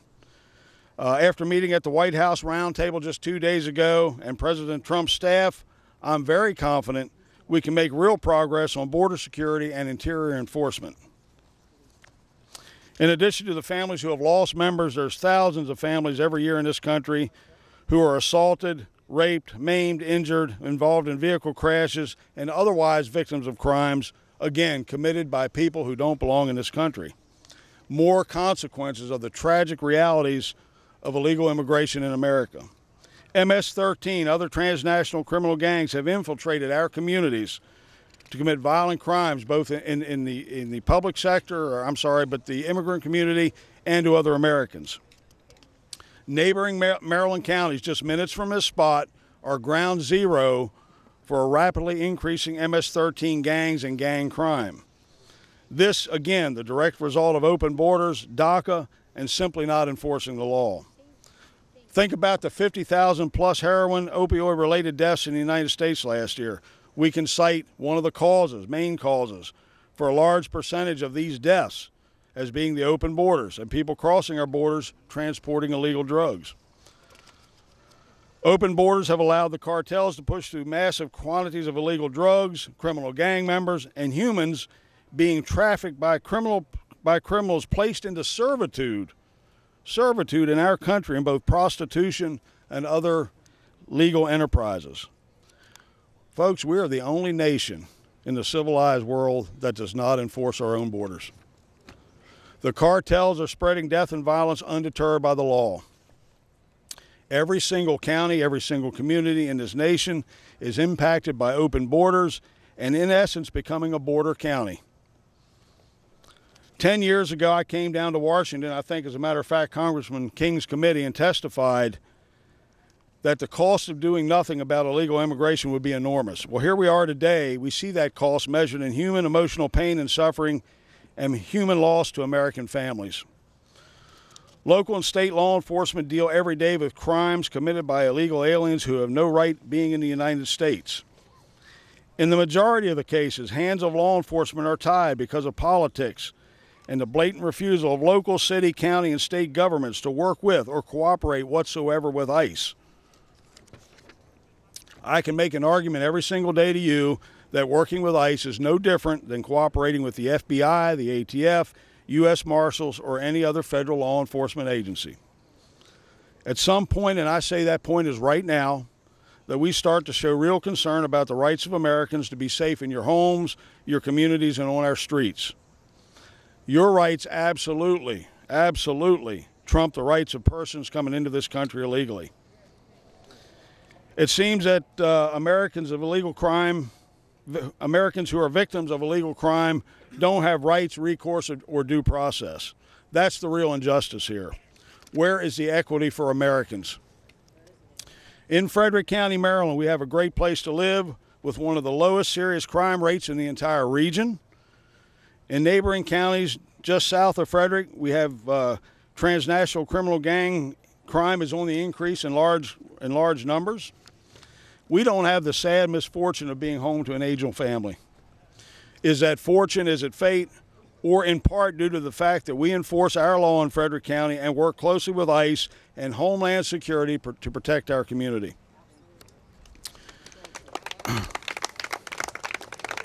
Our partnership very simply does not allow illegal aliens who commit crimes to be released back onto our streets to commit more and more serious crimes. I got a solution here of six very simple steps, all in accordance with existing law. We don't need reform. We don't need new laws. Everything I'm going to say here is in accordance with current law and the Constitution. Effectively secure and completely close our borders. We have the right to do that. That man in the White House can protect us. Allow Customs and Border Patrol to aggressively enforce the law at our border and expedite removals. Allow ICE, with the help of state and local law enforcement, to enforce our immigration laws in the interior of the country. Increase the number of federal immigration judges to reduce the wait time for immigration removal hearings and to reduce the backlog of cases, and we can expedite removals of criminal aliens. End DACA. Because, folks, I can tell you there's a direct nexus to DACA and the increase in criminal gang crime in the United States. It's an umbrella of unlawful protection. I think at some point in the near future, we're going to look back at this point in time over the past few years, maybe the decade, and say our failure to protect you, the Americans, is going to have been one of the great American tragedies in this country. I believe that right now under this president, with his congressional leaders, many are here today, several are here, is our best chance to repoint that needle and accomplish change in border security, immigration policy, and enforcement that's in the best interest of you, the American people. I want to urge, ask, and really make an appeal to every sheriff in this country to stand with me in this mission to enforce the rule of law and protect Americans from becoming victims of illegal crime in America. This really is all about public safety and the securing of this country. So I mean, two more things and I'm done here. So I really get frustrated when I hear anyone say that, you know, these tragic deaths could have or would have happened anyway, or that anyone could have committed that crime, almost like it was a fate, almost like it was destiny or a predetermined, inevitable course of action, events beyond our control. That's not the case at all, folks. These families are victims. The violent acts occurred and American lives were lost because we have allowed an unlawful set of circumstances to exist in America, placing you at unnecessary risk. I think if we all move forward collectively with the support of the American public, which certainly is there, we all know it's there, we can avoid and deter more senseless deaths of Americans. The next time we meet, and I hope it's soon, with the Angel families, there will be no more names to add to the list. And this is exactly how we can honor you here today, is to move forward and change these laws. So God bless each and every one of you. It's been an honor to be a part of this. Thank you.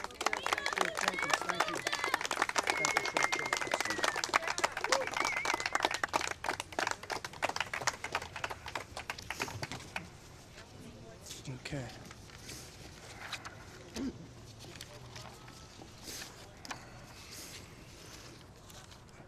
I'm honored to introduce our next speaker. Sound is not on, really. Thank God I'm not a politician, because politicians need the sound up. Somebody unplugged something. Well, this is battery operated. Okay. Well, I can speak loud. I'm from Brooklyn. Anyway, the next speaker, Majority Whip Steve Scalise, represents Louisiana's 1st District as the House Representatives Majority Whip. Many of us continue to say our prayers. There's a hero, a fighter, who just hopped out of a Suburban because he felt strong enough that he had to get here. It speaks volume of the man that he is. He's also chairman of the Conservative House Republican Study Committee. Without further ado, Majority Whip Steve Scalise.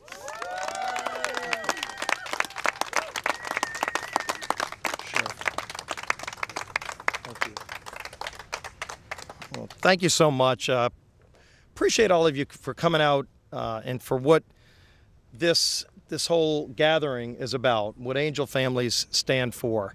It's about getting back to rule of law. It's about securing America's border. It's about standing up with those families and praying with those families who have experienced tragedies. And Sheriff, for you and for all of our members of law enforcement, I thank you for your service. I would not be here today without the brave, heroic actions of law enforcement. The men and women in the United States Capitol Police, David Bailey and Crystal Griner, who risked their life to save mine and so many others, and what you do every day on the front lines, you and the other officers that are here. It's you who are keeping us safe in our communities. And too often the laws of this country prevent you from doing your jobs properly, the way you want, the way you were elected. Our communities just want to be safe. We ought to have laws that not only allow but support law enforcement in their efforts to keep our country safe. And too often we've seen the breakdowns, the loopholes in our immigration laws that don't allow our country to get to that rule of law, that border security that President Trump has made such a hallmark of not only his campaign but of his administration. I'm proud to work with President Trump as we try to secure our border and get back to a system of immigration that respects the great history of this country, a history of immigrants who came here legally to be part of the American dream and to respect the laws of this great nation. And so when we see these breakdowns, we've got a couple of bills that are moving through Congress today. And I first want to give my prayers to Maryanne Mendoza, who helped organize this, as well as Michelle Root, who lost their children to people who came here illegally and then killed their young kids. This shouldn't happen in America. And yet when you look at what happened with Michelle and her daughter Sarah, Sarah was killed by somebody who came here illegally, and then after they killed her, they were allowed to get out on bail. And of course, once they posted bail, we haven't seen them again. I'm a strong supporter of Sarah's Law, a bill by my colleague Steve King, which makes it clear that if somebody comes here illegally and commits a crime of bodily harm, that they're not going to be released.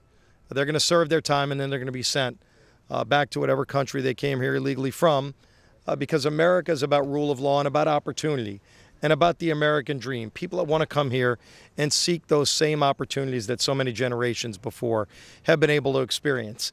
And when we don't get to rule of law, it just breaks down what works about our society. Let's keep in mind, America is the most generous country in the nation, in the world, when it comes to immigration. In America, we let more than 1 million people come to our country legally. No other nation is close to us. So for people who are saying this is about just closing our borders, it's not about that at all. It's about getting back to rule of law and securing our borders. Because there are countries who are sending people here to do us harm. Every year, ICE agents stop terrorists from coming into the United States illegally. Those ICE agents ought to be supported in doing their job to keep this country safe. And while it shouldn't even be a debate, unfortunately, there are people in this town that want to abolish ICE. Just think of how ludicrous of an idea that is. I mean, ICE agents alone, last year, ICE agents saved more than 900 kids, young children, from human trafficking and sexual assault. And yet there are people in this town who want to get rid of those ICE agents. They saved and stopped and prevented drug dealers from bringing in all kinds of opioids that are plaguing every community in this nation, and they want to get rid of those ICE agents. So while it's important that we reestablish rule of law and get back to a country that respects our borders like every other nation respects theirs, we also need to fix those loopholes that are preventing our Department of Homeland Security in instances that have already been cited by Secretary Nielsen, that make it hard for her to actually send somebody back to their country if they come here and commit violent crimes against American citizens. So let's get back to rule of law. Let's get back to a country where, if you look at the Statue of Freedom right behind me, all the things that are great about America, the openness and the people that we welcome to become part of the American dream, we're still that great, generous nation, but we're also a nation of laws. And we need to get back to rule of law as well. And unfortunately, we've gotten too far away from that. So I appreciate what y'all are doing to be here today. Again, I thank our law enforcement officers that are here, those brave men and women who are keeping our community safe. We need to stand behind them. We need to stand behind our ICE agents and get back to a country that secures our borders and secures our communities and our men and women who just want to be safe and go about their daily lives. Thank y'all.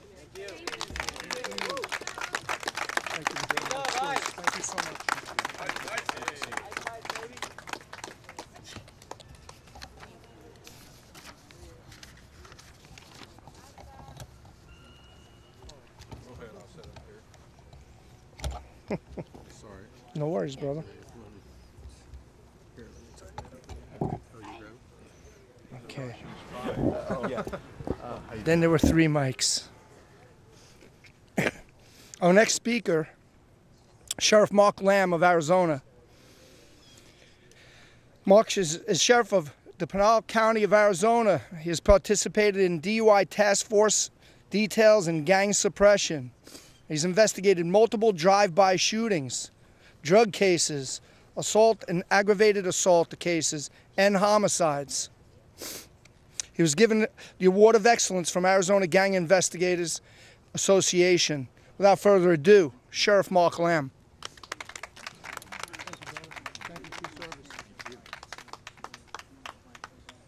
I'm not going to take a lot of time today because this is truly about these families. I want to thank Maryanne Mendoza for having me. I know she's over there.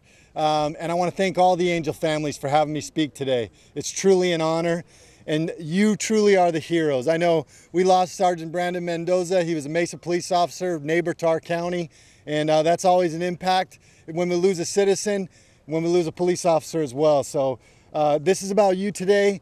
You know, in America, we've got something going on. It's called apathy. We've become very apathetic to things, and unless it affects us directly, like it's affected you people, these Angel families, we don't seem to care. And It's important that everybody understand that this is affecting every American family across this country. Almost 50% of American families are being affected by opioid and heroin use right now. In Arizona, 40% of all illegal drugs come across our border. We take this very serious. So if you're out there and you think that immigration does not affect you, you are wrong. We've heard from sheriffs and people all across this country who've been impacted by people who are here in this country illegally. My jail is a 287G jail, which means we house, thank you, which means we work with ICE. So if you're charged on state charges, we're gonna hold you and turn you over to ICE. Why? Because I wanna protect our communities. 10% of my inmates in our jail are illegal. Nearly every one of them are on drug charges or charges related to the cartel. Folks, this impacts every single one of you, not just these families, not just everybody standing here today. This affects every American across this country. It's time we take a stand. We let our politicians know we want common sense reform, common sense results. God bless everybody. Let's get this done. I want to introduce a friend of mine, fellow sheriff out of Jackson County, Texas, another sheriff who deals with this, Sheriff A.J. Lauterbach.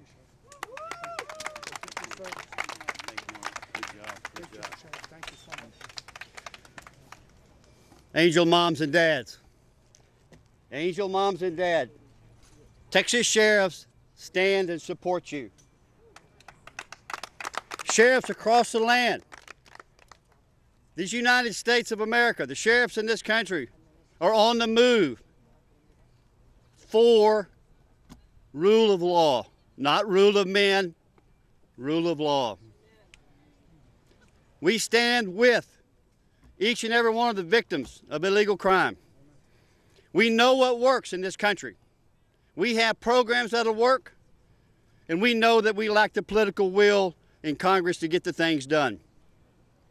Sheriffs are prepared to take the necessary steps to try and propel Congress to move the ball forward, to get some things done, to rebuild our sovereignty of this country. Thank you very much. Thank you again, Sheriff. Thank you very much.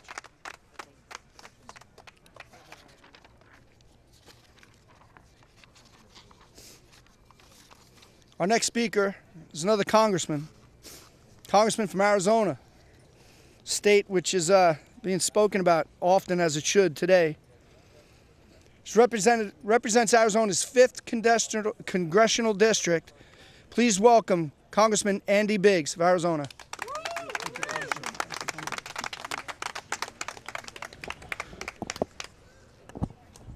I'm grateful to be with you, but I wish we didn't have to be here today.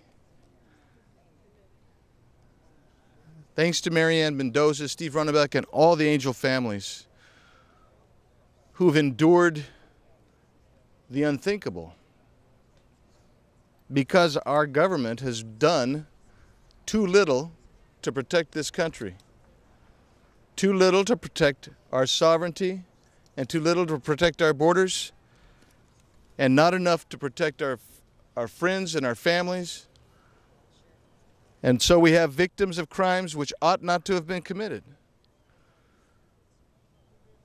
When I ran with the notion of building a border wall, along with President Trump. I have argued for 3 things for my 14 years in the Arizona State Legislature and my 2 years now in Congress. Border security, and that border security begins, quite frankly, with a border wall, passed by Congress many years ago, but never funded. The second thing is internal enforcement of our immigration laws. And the third thing is removal of incentives to come and illegally and stay illegally in this country. Those 3 things have to happen. So, a few weeks ago, I introduced a bill. It's H.R. 6657, the Fund and Complete the Border Wall Act. The purpose of that is to keep a fundamental campaign promise by this president. And you remember, he was in a pack of 17 Republicans running. He was in the middle of the pack. But when he uttered those famous words, build the wall, within a few short days, he was #1, the front runner, and it carried him all the way into office. And it is the most fundamental promise that I made and that he made. And so what my bill does, and this is important to know, it starts and completes the construction of the entire border wall. It provides relief from regulatory burdens that are going to prevent it, that some people are hanging their hat on. They're talking about building a border wall, but they're saying we can't do it because of regulatory constraints. Mine takes care of those regulatory constraints. It restores the overtime pay and other pay to Border Patrol officers that was taken away under the previous administration. It restores funding for equipment that was depleted under the previous administration, and it funds the wall and those Border Patrol issues all off the general fund, meaning non-general fund monies. And it provides it in 3 ways. We give foreign aid to countries. They have people who cross the border illegally. We're going to reduce the amount of foreign aid to those countries by $2,000 for every illegal immigrant. Right now, there are literally hundreds of billions of dollars that walk out of our economy through remittance payments or transfer payments. South of our border exceeds $40 billion a year. We're going to charge people who are sending dollars out of our country a small fee. That will provide billions of dollars to pay for this wall on an annual basis. The third thing is, you might know the I-94 form. This is when people come into our country. Right now they pay $6. Everybody pays $6 to come into our country. That doesn't cover the cost, so we're going to electronic forms. We raised that to $25, and that money goes to pay for the wall and the Border Patrol equipment and manning the Border Patrol. I've been down to the border a lot. I grew up in southern Arizona, and I can tell you, we meet with Border Patrol agents, and what they tell me is very clear. They're willing to do their job. But the people who came up with the catch and release program actually are still as senior officials in Border Patrol today. They need to go. We need to clear them out. We need to let the Border Patrol do their job. And in so doing, I'm confident that we can get this wall done. But let me explain something. This bill of mine was assigned to 7 committees in Congress. Let me explain what that means. That means that somebody doesn't want this bill to pass. I am calling upon you. I need your help and support. Thank you. We need to let our fellow congressmen and women know. We need to let our leaders know this bill needs to move sooner rather than later. And it's a way to save lives. We need to control the border for people who are victimized by border criminals, people who bring illegal drugs here, human trafficking and smuggling, people who smuggle arms in or out of this country. And you know what? It's a humanitarian thing to do as well. If you want to come into this country and you go to the ports of entry, they will treat you, if you're asking for refugee status or asylum status or anything else, they're going to treat you in the way the law requires. Like I say, I'm from Arizona. It's not as humid as this, I can tell you that. But it's a lot hotter than this, and nobody should be out there in 120-degree weather trying to sneak into this country. It's not safe for them. They need to be going to the ports of entry. You build the border wall, they're going to start moving to the ports of entry, and we can take care of them as well. Again, I express my regrets for those who are here as families of victims. You have my support. I'll continue to support you. And with that, I need your support. Get this bill passed. Let's get it done. Thank you.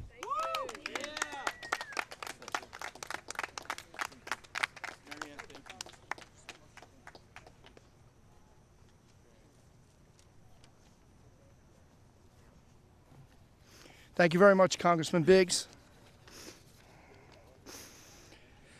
We're going to hear from other stories. We're going to hear from some angel families.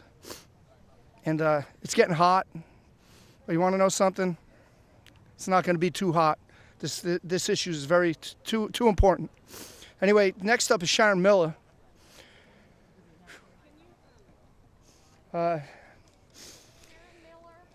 Yes, right here. Here, Sharon's here. Yeah, please. You can steam a crab by leaving it on your window. This is. I'm gonna stand right. I'm gonna stand right next to you, Sharon, because we don't go right ahead. Anyway, if I could have your attention, please.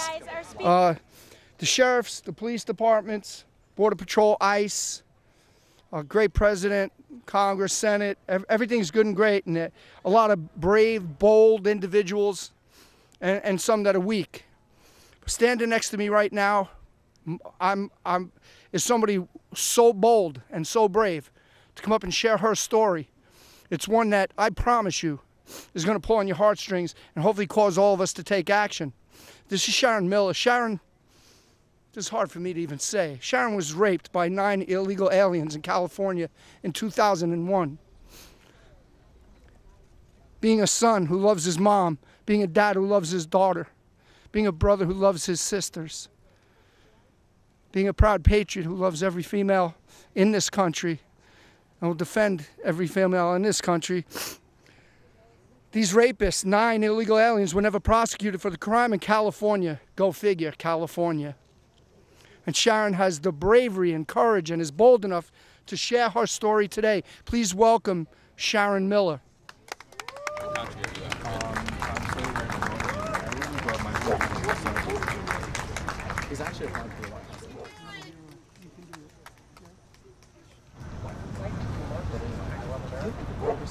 You know I don't, but My name is Sharon Miller, and I'm a survivor. In December of 2001, I was living in Los Angeles. While I was waiting for a city bus to go Christmas shopping for my children, I was kidnapped at gunpoint, driven to another area of the city, where I was drugged and gang raped for 15 hours by a gang of illegal aliens. I was almost killed during this ordeal, and I'm blessed to have escaped alive. Unfortunately, my story is not rare. For example, in my home state now of Oregon, which is a sanctuary state and has been for 31 years. According to the Oregons for Immigration Reform, 1 in 15 prisoners incarcerated in Oregon are illegal aliens. 50% of those incarcerated are for sex crimes. Specifically, 172 are incarcerated for the crime of rape. That may not seem like many, but consider this, that at least 172 men, women, and children just in Oregon are suffering a lifetime of physical and emotional pain because of politics. Imagine, if you will, how many women and children are suffering the same pain throughout the United States. Note that I'm only talking about rape, and I should mention the far larger number of victims of assault, homicide, death of a loved one due to a violent crime by illegal aliens, both recently and historically. These victims, ordinary people like you and me, often not only have to suffer loss and abuse, but they face further verbal abuse, intimidation, and sometimes physical abuse when they simply try to prevent anyone else from suffering at the hands of these similar criminals by merely asking that existing immigration laws be enforced. So where does this hate come from? From groups like the Southern Poverty Law Center, who labels an organization a hate group for promoting common sense immigration enforcement and legislation. Groups like the Innovative Law Labs of Oregon, who offer pro bono attorneys for illegal aliens charged with crimes, while victims often get little to no support of any kind. It comes from local, state, and even national groups who claim to be compassionate towards illegal aliens, but instead deliver hatred towards those who assert that no, not every person who jumps the border fence is somehow a potential valedictorian. Many also face a more subtle abuse, as my husband have through our church, who insist that illegal aliens are somehow all innocent and kindly souls, and that refusing to help them violate the law is somehow a sin. Worst of all, in Portland, Oregon, we have seen judges, the very people who are supposed to uphold the law, blatantly violate the law and let illegal aliens charged with serious crimes go. No ICE detainers, only to continue to reoffend. And I promise I'm almost done. It flies in the face of the very foundation of law enforcement, and it flies in the face of common sense, and it leaves the survivors who often suffer from PTSD and rape trauma syndrome with a never-ending fear of being violated again, with little to no faith in our society, in our law enforcement, or in our government. I'm standing here today because I want this to end. No more.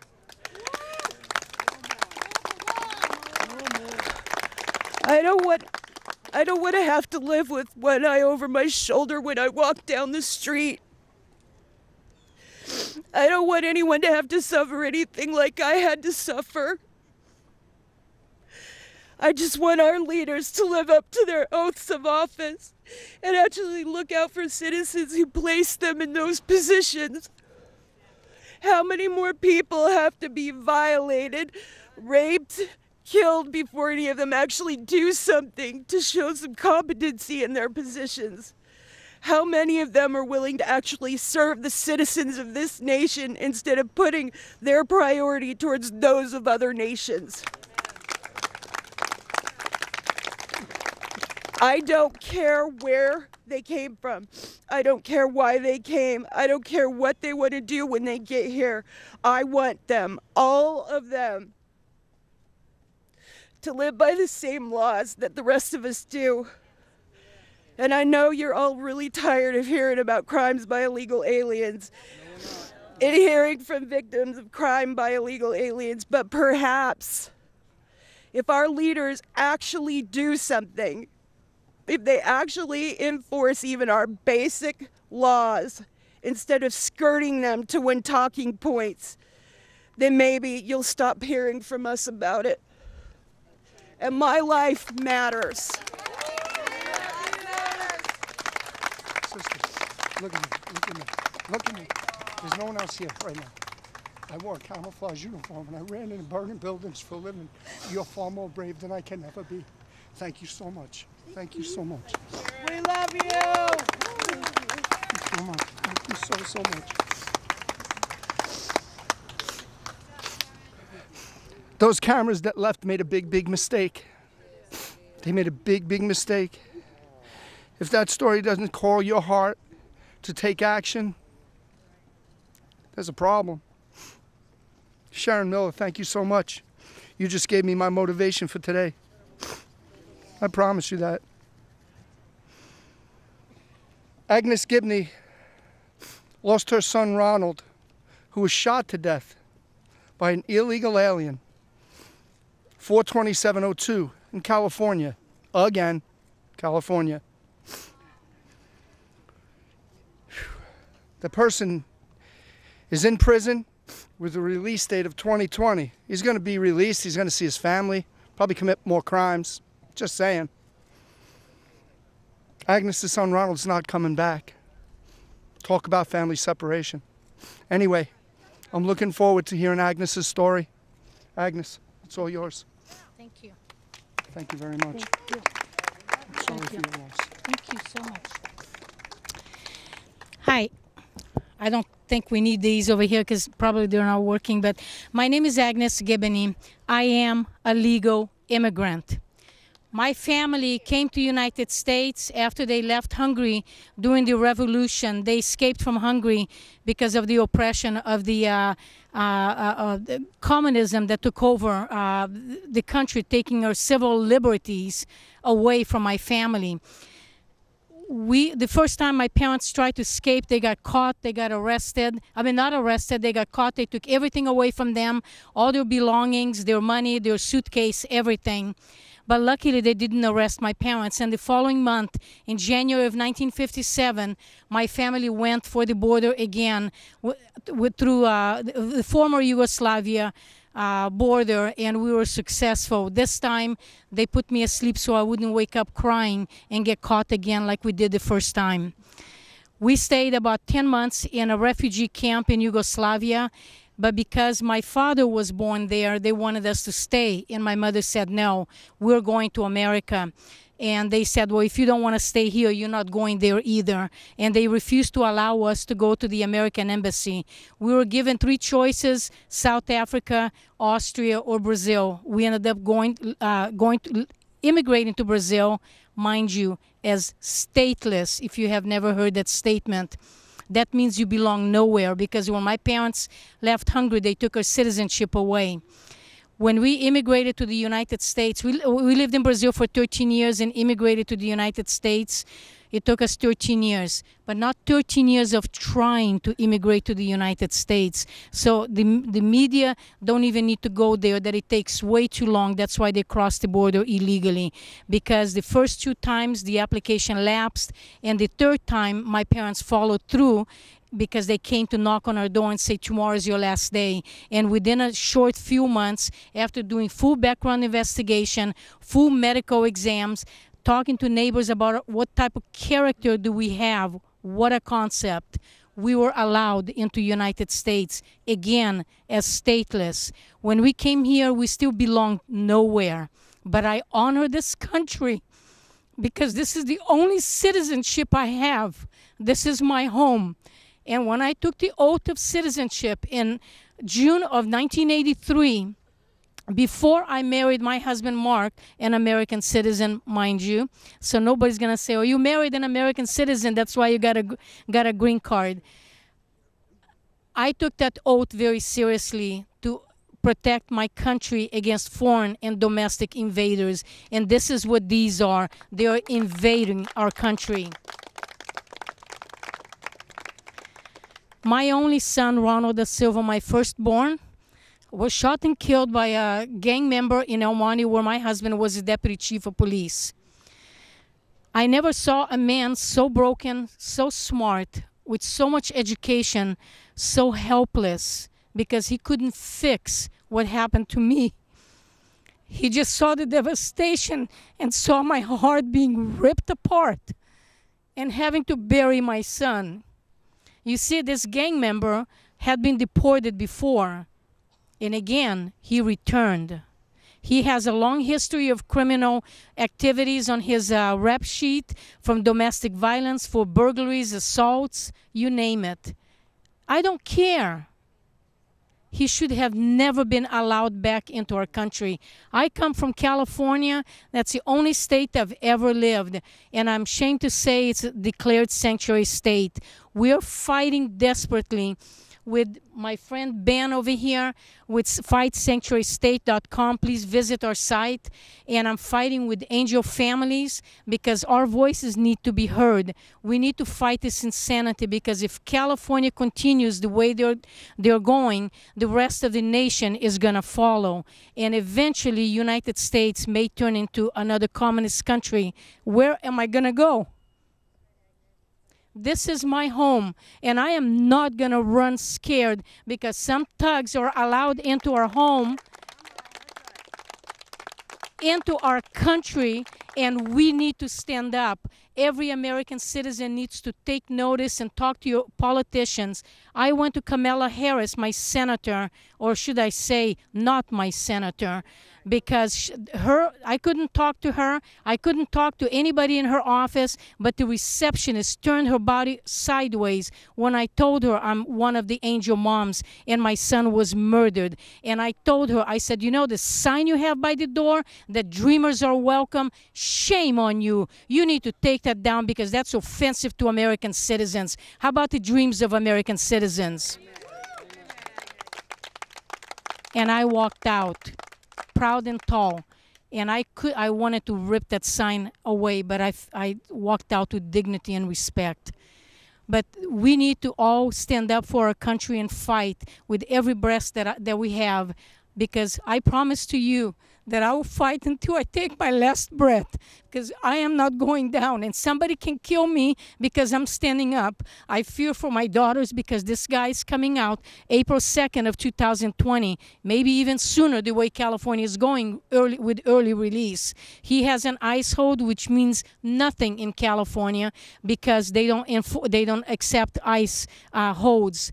I'm trying to get a detainer on him, so they will have to be turned over to the federal government. But I don't know. I keep my hopes up, because I don't want another family having to walk in my shoes. Yes, it's been 16 years. 16 years of pain and suffering. I cannot go over the border or travel anywhere to hug my son, because what separates me permanently from my only son is 6 feet of dirt in a coffin. And nobody talks about this. The sisters, my daughter, my 2 daughters, his children, they were permanently separated. Let's fight for United States, and God bless this country. I love America.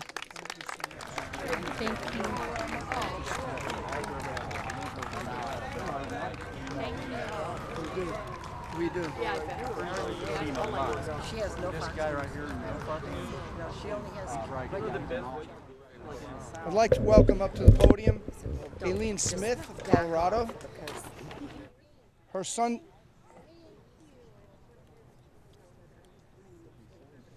her son Dimitri died 1 minute after an emergency C-section was performed because a repeat drunk illegal alien slammed into her and her husband's car while on vacation in New Mexico in June 2012.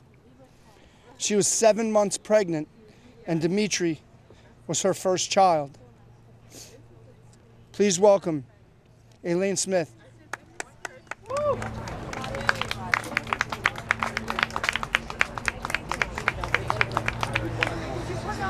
Thank you for coming today and listening to our stories. We live this nightmare every day. So many of us in the parenting process can attest to sleepless nights with a new baby in the house. Let me tell you, if you think there are sleepless nights with a newborn, the nights are even worse without them. I was 7 months pregnant. My husband and I were traveling to our baby shower to celebrate the first baby born in my family in 25 years. When a 8-time drunk driving offender who had his license revoked for 12 years, and in that 12 years had 3 additional DWIs, remaining in the country here illegally in the aftermath of a sanctuary state, flipped a U-turn on the freeway 10 feet in front of my husband, noon on a Sunday. My side of the car made first impact at 70 miles an hour. I sustained 2 breaks to my sternum, mass internal bleeding. I shredded my kidneys, my uterine wall, my abdominal wall. The collision broke my water and caused me to go into labor while I was pinned inside my car. It took 4 men to pry my car door open and get me out to an ambulance. My son Dimitri was delivered by emergency C-section. He lived just 1 minute before dying due to massive head injury and bleeding on his brain. I woke from surgery to a team of doctors standing over me, and the first words that I spoke were asking about my son. To which, when I was informed that he had died, I tried to sit up and couldn't. I had 55 staples from stem to sternum. I asked to see my son, and when I finally got to hold my baby, he was already dead. He fit from elbow to fingertip in my arms. He had my husband's hair and chin. He had my nose. He was fully formed and perfect, but he was stolen from me, and Dimitri's future was stolen from the world. I will never get to know the color of his eyes, the sound of his voice. I will never know the rhythm of his walk echoing through the house. I will never get to dance at his wedding. I buried my son 2 days before my 26th birthday. He would have been 6 this year. Crime at the hands of illegal aliens is completely preventable. The man who hit us had been through the legal system 8 times. Strengthening our border security, ending sanctuary cities, and enforcing our immigration laws is an important step in seeing these kinds of crimes dramatically decrease here in America. The man who killed my son was deemed by a court of law to be too dangerous to drive on the roads of New Mexico, yet they were unwilling to question his immigration status. No parent should have to bury their children. What we experience is truly permanent separation. Thank you.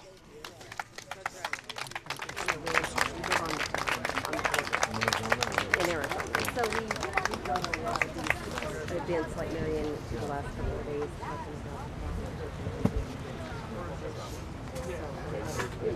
about. Our next speaker is another Angel family member, an Angel mom, Kathy Hall of Colorado. Her daughter Haley King was killed by an illegal alien in a hit-and-run accident in Arkansas on November 6, 2016. I'm just saying, I don't know how illegal aliens get their driver's license. It's really something that has to be looked at. But anyway, please welcome Kathy Hall to the podium.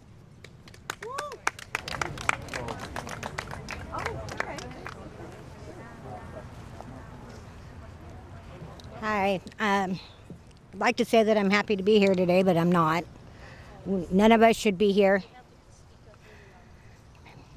My daughter was the youngest of 4 children. She was hard of hearing. She was riding passenger on the back of a scooter when an illegal man driving down the road hit them from behind going 71 in a 35. My daughter lived for about 6 hours. My husband and I had to make the choice to try to resuscitate her or to let her go. There was no chance of survival for her. You know, that's a decision no parent should ever have to make. 2 days later, they found the man who had hit my daughter. He was taken down to the jail. A bondsman was already waiting, and he was released within 2 hours and given the vehicle back. He was free for 17 months. There was a plea deal done. We had no choice in the plea deal. We had no choice in anything.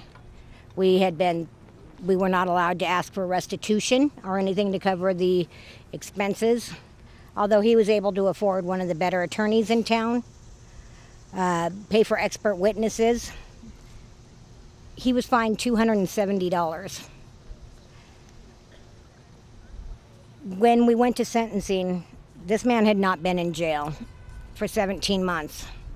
He was sentenced that day when he pled guilty, and he was released to go home for another 2 weeks to get his affairs in order. We were devastated. I wish I would have had 2 more weeks with my child. This man should have never been given bond. He was not out on our streets legally, so why was he released back onto them to begin with? My husband and I have struggled to make it through every single day knowing what's happened. My husband was in the Army for 26 years and had retired. He's made the comment repeatedly that at least in a time of war and a war zone, he knew who his enemy was. You know, for our own government to turn and try to protect the people that have harmed us and are here illegally is absolutely absurd. We need more than a wall. We need to fix the problems in our own judicial system to stop this. We cannot just put up a wall and expect everything to be better because it's so deep here. There is no help out there for victims because everything is different when it's an illegal who has committed the crime. You know, I am really hoping that our voices are heard and changes can be made. But it goes far beyond that wall, and people need to realize it. We were in small town Arkansas when this happened. It will happen anywhere. If you think that you're in a small town and it's not going to happen, you're very wrong. When we had gone to the press and we spoke out, my daughter had had a child, a little girl. We were waiting to get into court at the time for custody of that child. 10 days after we had spoken out with the press, she was adopted to a family that was not family to us, or her at all. We are currently fighting to try to get her back home where she belongs with her family. There are some very good legislators out there that we are working with that are trying to help us. But you know, this problem goes well beyond just the outside influences. Every night when I'm missing my child and I can't stand the pain, this is what I have. This is what I have to cuddle and miss my child. This man will be out of jail in 2 years on parole. He was sentenced to 17 years, and he will serve 2 years of that time before he hopefully will be escorted home, but from what I'm hearing, that probably won't happen either.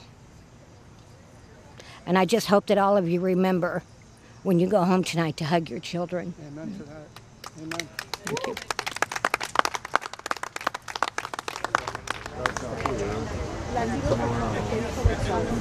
We have 2 more speakers, and we're going to wrap up. 2 more stories that need to be told and need to be heard. I am, yes. From my second home, my home since 2007, is the great state of Florida, where I can promise you Florida is never going to be a sanctuary state, because when Congressman Ron DeSantis becomes our governor, woohoo! And he will be our governor. Yes. And he's a fighter on Capitol Hill. And when Congressman Brian Mast wins his midterm election, Brian's another hero. We will never be a sanctuary state. So from the great state of Florida, I'm going to welcome Vicki Lyon. Her daughter Nikki was killed in Florida on November 17, 2001 by a drunk, cocaine-fueled illegal who ran into her car. Vicki has raised her 2 grandchildren who were also severely injured in that accident. That illegal spent 1 day in jail. A grandmother raising her grandchildren. Not 1 day in jail. Not 1 day in jail. I'm beyond words. So without further ado, I'd like to introduce Vicki Lyon.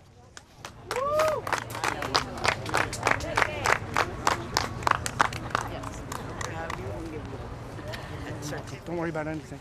Do your thing. I'd like to show you a picture of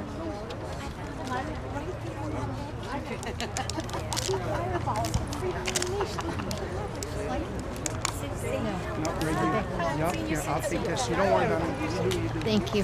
Thank you. On November 17th, 2001, my daughter Nikki was killed by an illegal alien.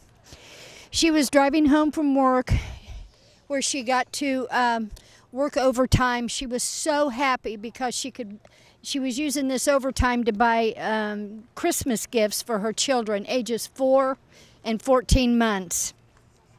She left my house at 12:30 in the afternoon after picking the children up, and she was pronounced dead at 12:52, which was, what, 22 minutes later? My grandchildren, as was said, was in the car. Brianna was 4 years old. She was dead at the scene. Thank God for some wonderful EMTs who decided to do what they call a snatch and grab. Brianna was already blue. Her brain was showing or seeing the light of day. The bones in her legs were sticking through her skin. She had a heart attack. She had a lacerated liver and was bleeding internally. Brandon was 14 months old. He was in a car seat, which saved his life. He had minor injuries, a bump on the head, bump on both of his knees, and where the seat belts held him, it just ripped the skin down to the meat. it was awful looking, and it took weeks, probably 6 to 8 weeks for it to heal. Both children were airlifted into Orlando Regional Medical Center, which is a 5-point trauma center, which is the best in the Central Florida. Brianna was rushed into emergency surgery to repair her skull, which was split from here all the way around. Many of you have seen her pictures. And she had, the next day, they were so concerned about the length of time she was in the operating room that they could not repair her leg. And also, in a child that small, they don't stop the bleeding, which her liver she was bleeding internally, and they let the liver heal itself. It does regenerate in a small child. So she stayed 2 more days and then had surgery on her leg. And to this day, she has epilepsy. She still walks with a limp. But this child is amazing. She graduated high school with a 4.0. She got every award that the state of Tennessee could award her. She's in college for nursing, and she is just the strongest child you would ever hope to meet. I mean, she just has a tenacity about her that is amazing. My little Brandon, he's just turned 18 and graduated from high school, and he was an honor student. He was in ROTC for 4 years. He's getting ready to attend St. Leo's University, where after he finishes there, he hopes to have a career in the Navy in cyber technology.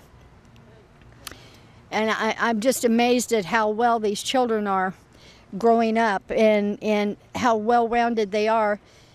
The reason I waited so many years to come and speak about Nikki's tragedy was I wanted these children to be able to grow up in love and have a solid foundation of an education and what family they had left around them to love on them. I wanted them to be able to understand the death of their mother and what happened, and for them to give me the permission to share their story as well as their mother's, and as well Brianna's very graphic and brutal hospital pictures. The illegal alien that killed Nikki, he was drunk, he was high on cocaine, he was driving on the wrong side of the road, he had driven about 5 cars off prior to hitting Nikki head on. She had nowhere to go. He literally ran over my baby's body. Every bone in her body was crushed except her left hand. Her car door was about this big, where he hit her in a huge pickup truck, and she was in a little Honda. He was ejected from the truck. He had 2 broken legs.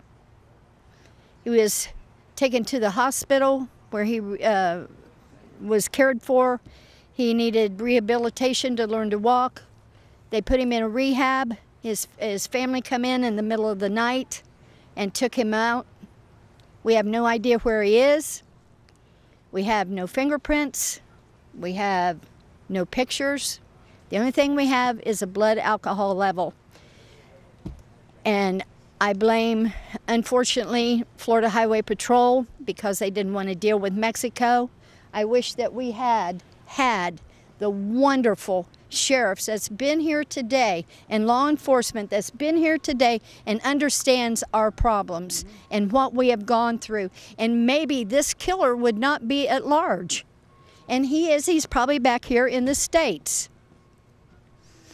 Every year on the anniversary of Nikki's death, I call Florida Highway Patrol and I remind them they have to go to their archives to find the report on my daughter.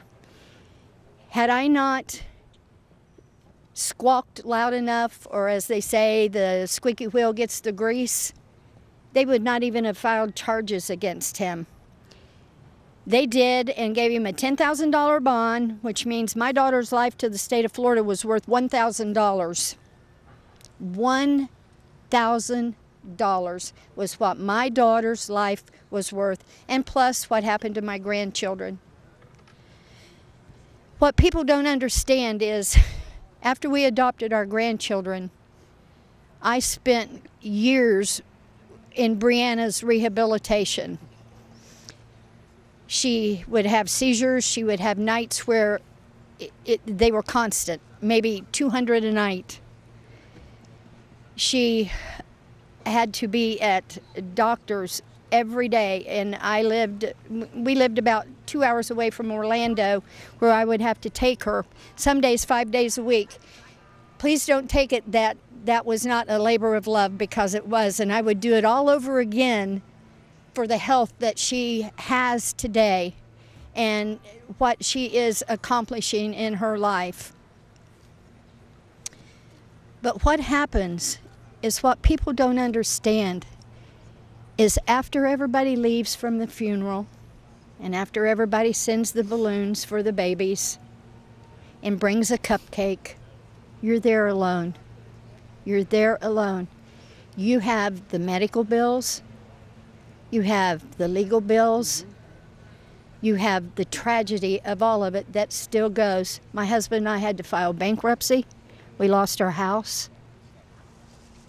And people just don't understand how far-reaching this is. It will never, ever stop. This will follow my children and their children and their children, if God so allows it, the rest of our lives, as it will all of these angel families. I get so tired of hearing, oh, you're separating families, and they parade these little children in as, don't deport my mommy, don't deport my daddy. What about us?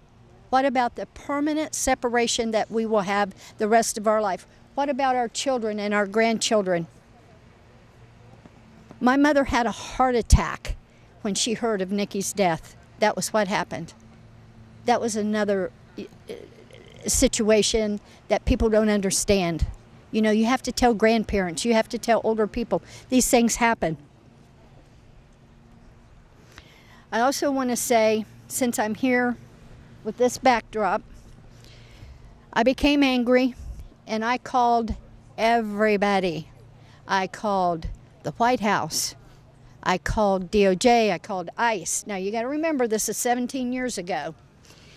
I called every senator, every congressman in the state of Florida. I got a hold of Bill Nelson. After telling him the short version of what happened, he said to me, "Lady, what exactly would you like me to do about it?" Okay, take my breath away, and I said, well, if it was your daughter, you would know what to do about it. And I hung up the phone. Then the word got back to the... Pardon? And he's still in office. Yeah, that's what I was getting ready to tell you. His son has probably been caught drunk driving 4 or 5 times. Has he spent one day in jail? No. Why? Because his daddy works right over here. That's exactly why. Now, if he kills somebody, then what? He gets away with it. He'll get away with it again because daddy will pull strings. But they didn't care about my daughter laying in a grave. They didn't care about my grandchildren. And they don't care about yours. Because it's all about money and votes. And I would like to say this about being permanently separated, going back to where they say, oh, you're going to deport our mommies and daddies and everything. They can stand at the Rio Grande and they can yell across, hi mom, hi dad. They can pick a phone up and they can call their children. Can you call Brandon? Can you call? Laura? Neither can I. And I would love to hear my daughter's voice one more time. So I want to thank you all for listening, and I want to thank you all for being here for us. We need every one of your help. We ask you to get the word out. Go to your politicians. Tell them your story. Show them your emotion. Don't be afraid to cry. They need to see this. They need to see how awful our separation is. It's permanent. It's forever. We will never see him here on this earth again. And I want to say we have such a wonderful president. He has stood with us while he was a candidate. He has embraced us. And all of the politicians that were here today, God bless every one of them for fighting for us. We thank them. All the sheriffs, thank you so much. And I want to say God bless everyone, and God bless this United States of America. Thank you. Thank you so much. Thank you for your testimony. Thank you, Vicki. Thank you so much. We're down to our last speaker. An angel mom, an angel family member. Laura Wilkerson. Her son Josh was brutally murdered by an illegal classmate. An illegal classmate. On November 16, 2010. The illegal is serving time for the crime. Please welcome Laura Wilkerson.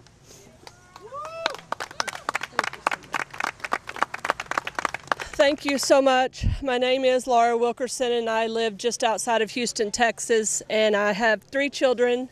Our youngest son was Joshua. He was 18 years old. And I think I actually probably got the most justice out of any of the families that I know surrounding me. Thank you to Texas for that. So I'm just going to tell you what the killer said he did to my son from the witness stand. He testified, and I want to tell you what he said he did. He said his first thing was to hit Joshua in the face so hard that he wouldn't fight back. He would be blinded. And when he did, it crushed his nasal cavity and bones in his face. The next thing he did was take his knee and knee Joshua so hard in the stomach that it sliced his spleen in 2. The medical examiner said that was torture. It was very painful. The killer told us again that Joshua kept rolling around and wouldn't stop getting up. So he got a closet rod that was close to him, and he beat Josh over the head with it so hard until the closet rod broke in 4 pieces. The last picture I saw at trial of Joshua, when he's got an eyebrow here and an eyebrow up here, and his head's disfigured and broken, is something you don't want to see. The next thing he did, he said bloody bubbles would not stop coming out of Joshua's nose, so he strangled him. He would then release him and let him go to see if he was dead. Strangled him again. He did it over and over per the medical examiner. He couldn't tell me how many times. Finally, when the killer said Josh stopped breathing, he tied him up with rope, about 13 ropes around his neck, to his hands and feet and his back belt loop behind his back. He then hoisted Josh on his shoulder, put him in our truck, drove around town, bought $2 of gasoline, and then he put him in a field and set him on fire. The killer from the stand muttered over and over about in his country things were different in his country. In his country, he kept telling us his parents somehow had enough money to buy him a black belt in mixed martial arts. Joshua was 100 pounds. Other than his brother, he'd never been in a fight with anybody in his life. His intent that day was to kill someone. He had a girlfriend that he'd been accused of stalking, and she testified from the stand that he told her one day he would do exactly those things to somebody. He would watch them die. He would strangle them, beat them, torture them, and cut their fingers off. The only thing that he did not do to Joshua is cut his fingers off. He was proud of what he did. He didn't show an ounce of remorse. He kept saying his killing skills took over. His killing skills took over. He absolutely got off the stand and demonstrated on the district attorney just how he strangled Josh over and over. I sat there thinking those hands were the last thing Josh saw and he felt around his throat. It's somewhere you do not want your family to be. We know our kids aren't coming back. Of course, it took us years to process that, to make it equal in our head and our hearts. We know they're not coming back. We don't want your family to be up here testifying to this. It absolutely destroys family. And we know who destroys families, and that's Satan. It's nothing from God. It's a destroyer of families, American families. We are not going to abolish ICE. We are not going to cater to illegal aliens before Americans. And we're going to keep pushing this narrative to tell you this happened to my family, it can happen to yours. We were a stay-at-home mom, a blue-collar, hard-working family, try to adhere to every letter of the law, and then along comes somebody from another country that shouldn't be here in the first place and just rips our littlest kid out and tortures him. I assure you, you don't want to have a story to tell. I want to say thank you to Maryanne and Michelle for getting us all together today, and all the volunteers did such a good job. We are going to support our law enforcement. We will never abolish ICE, and we will keep our families at the forefront so your families do not have to be.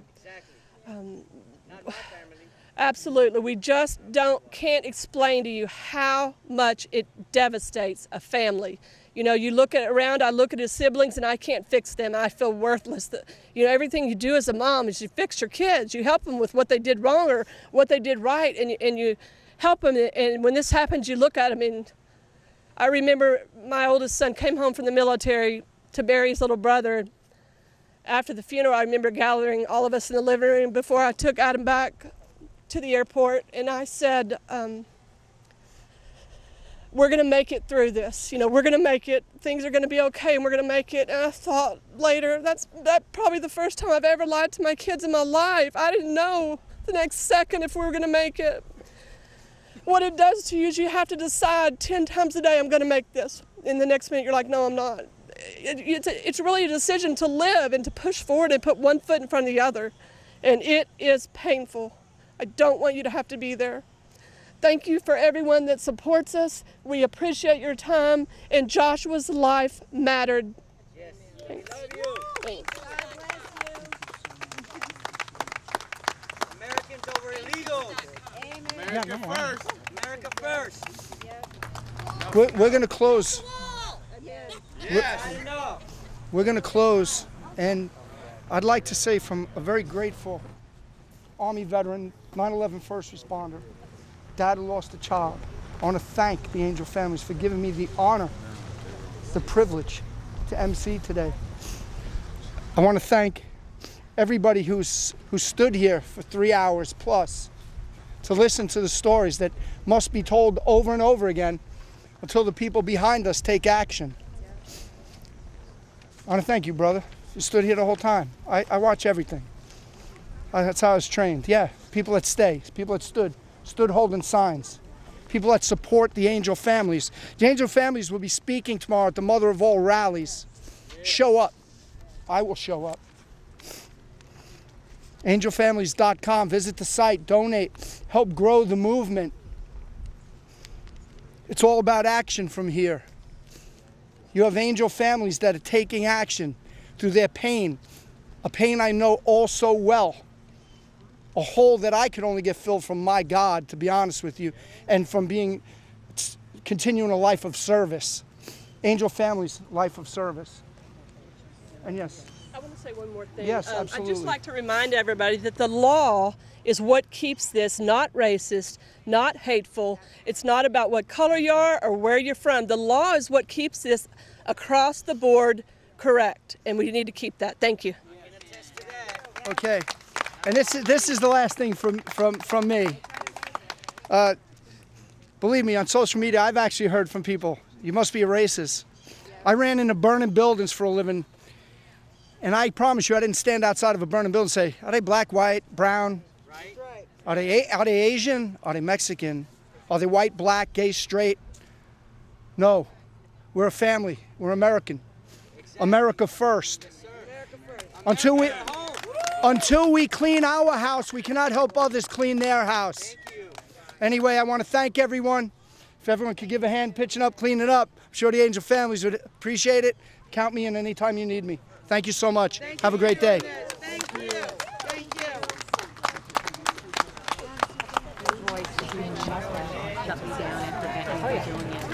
So actually, my parents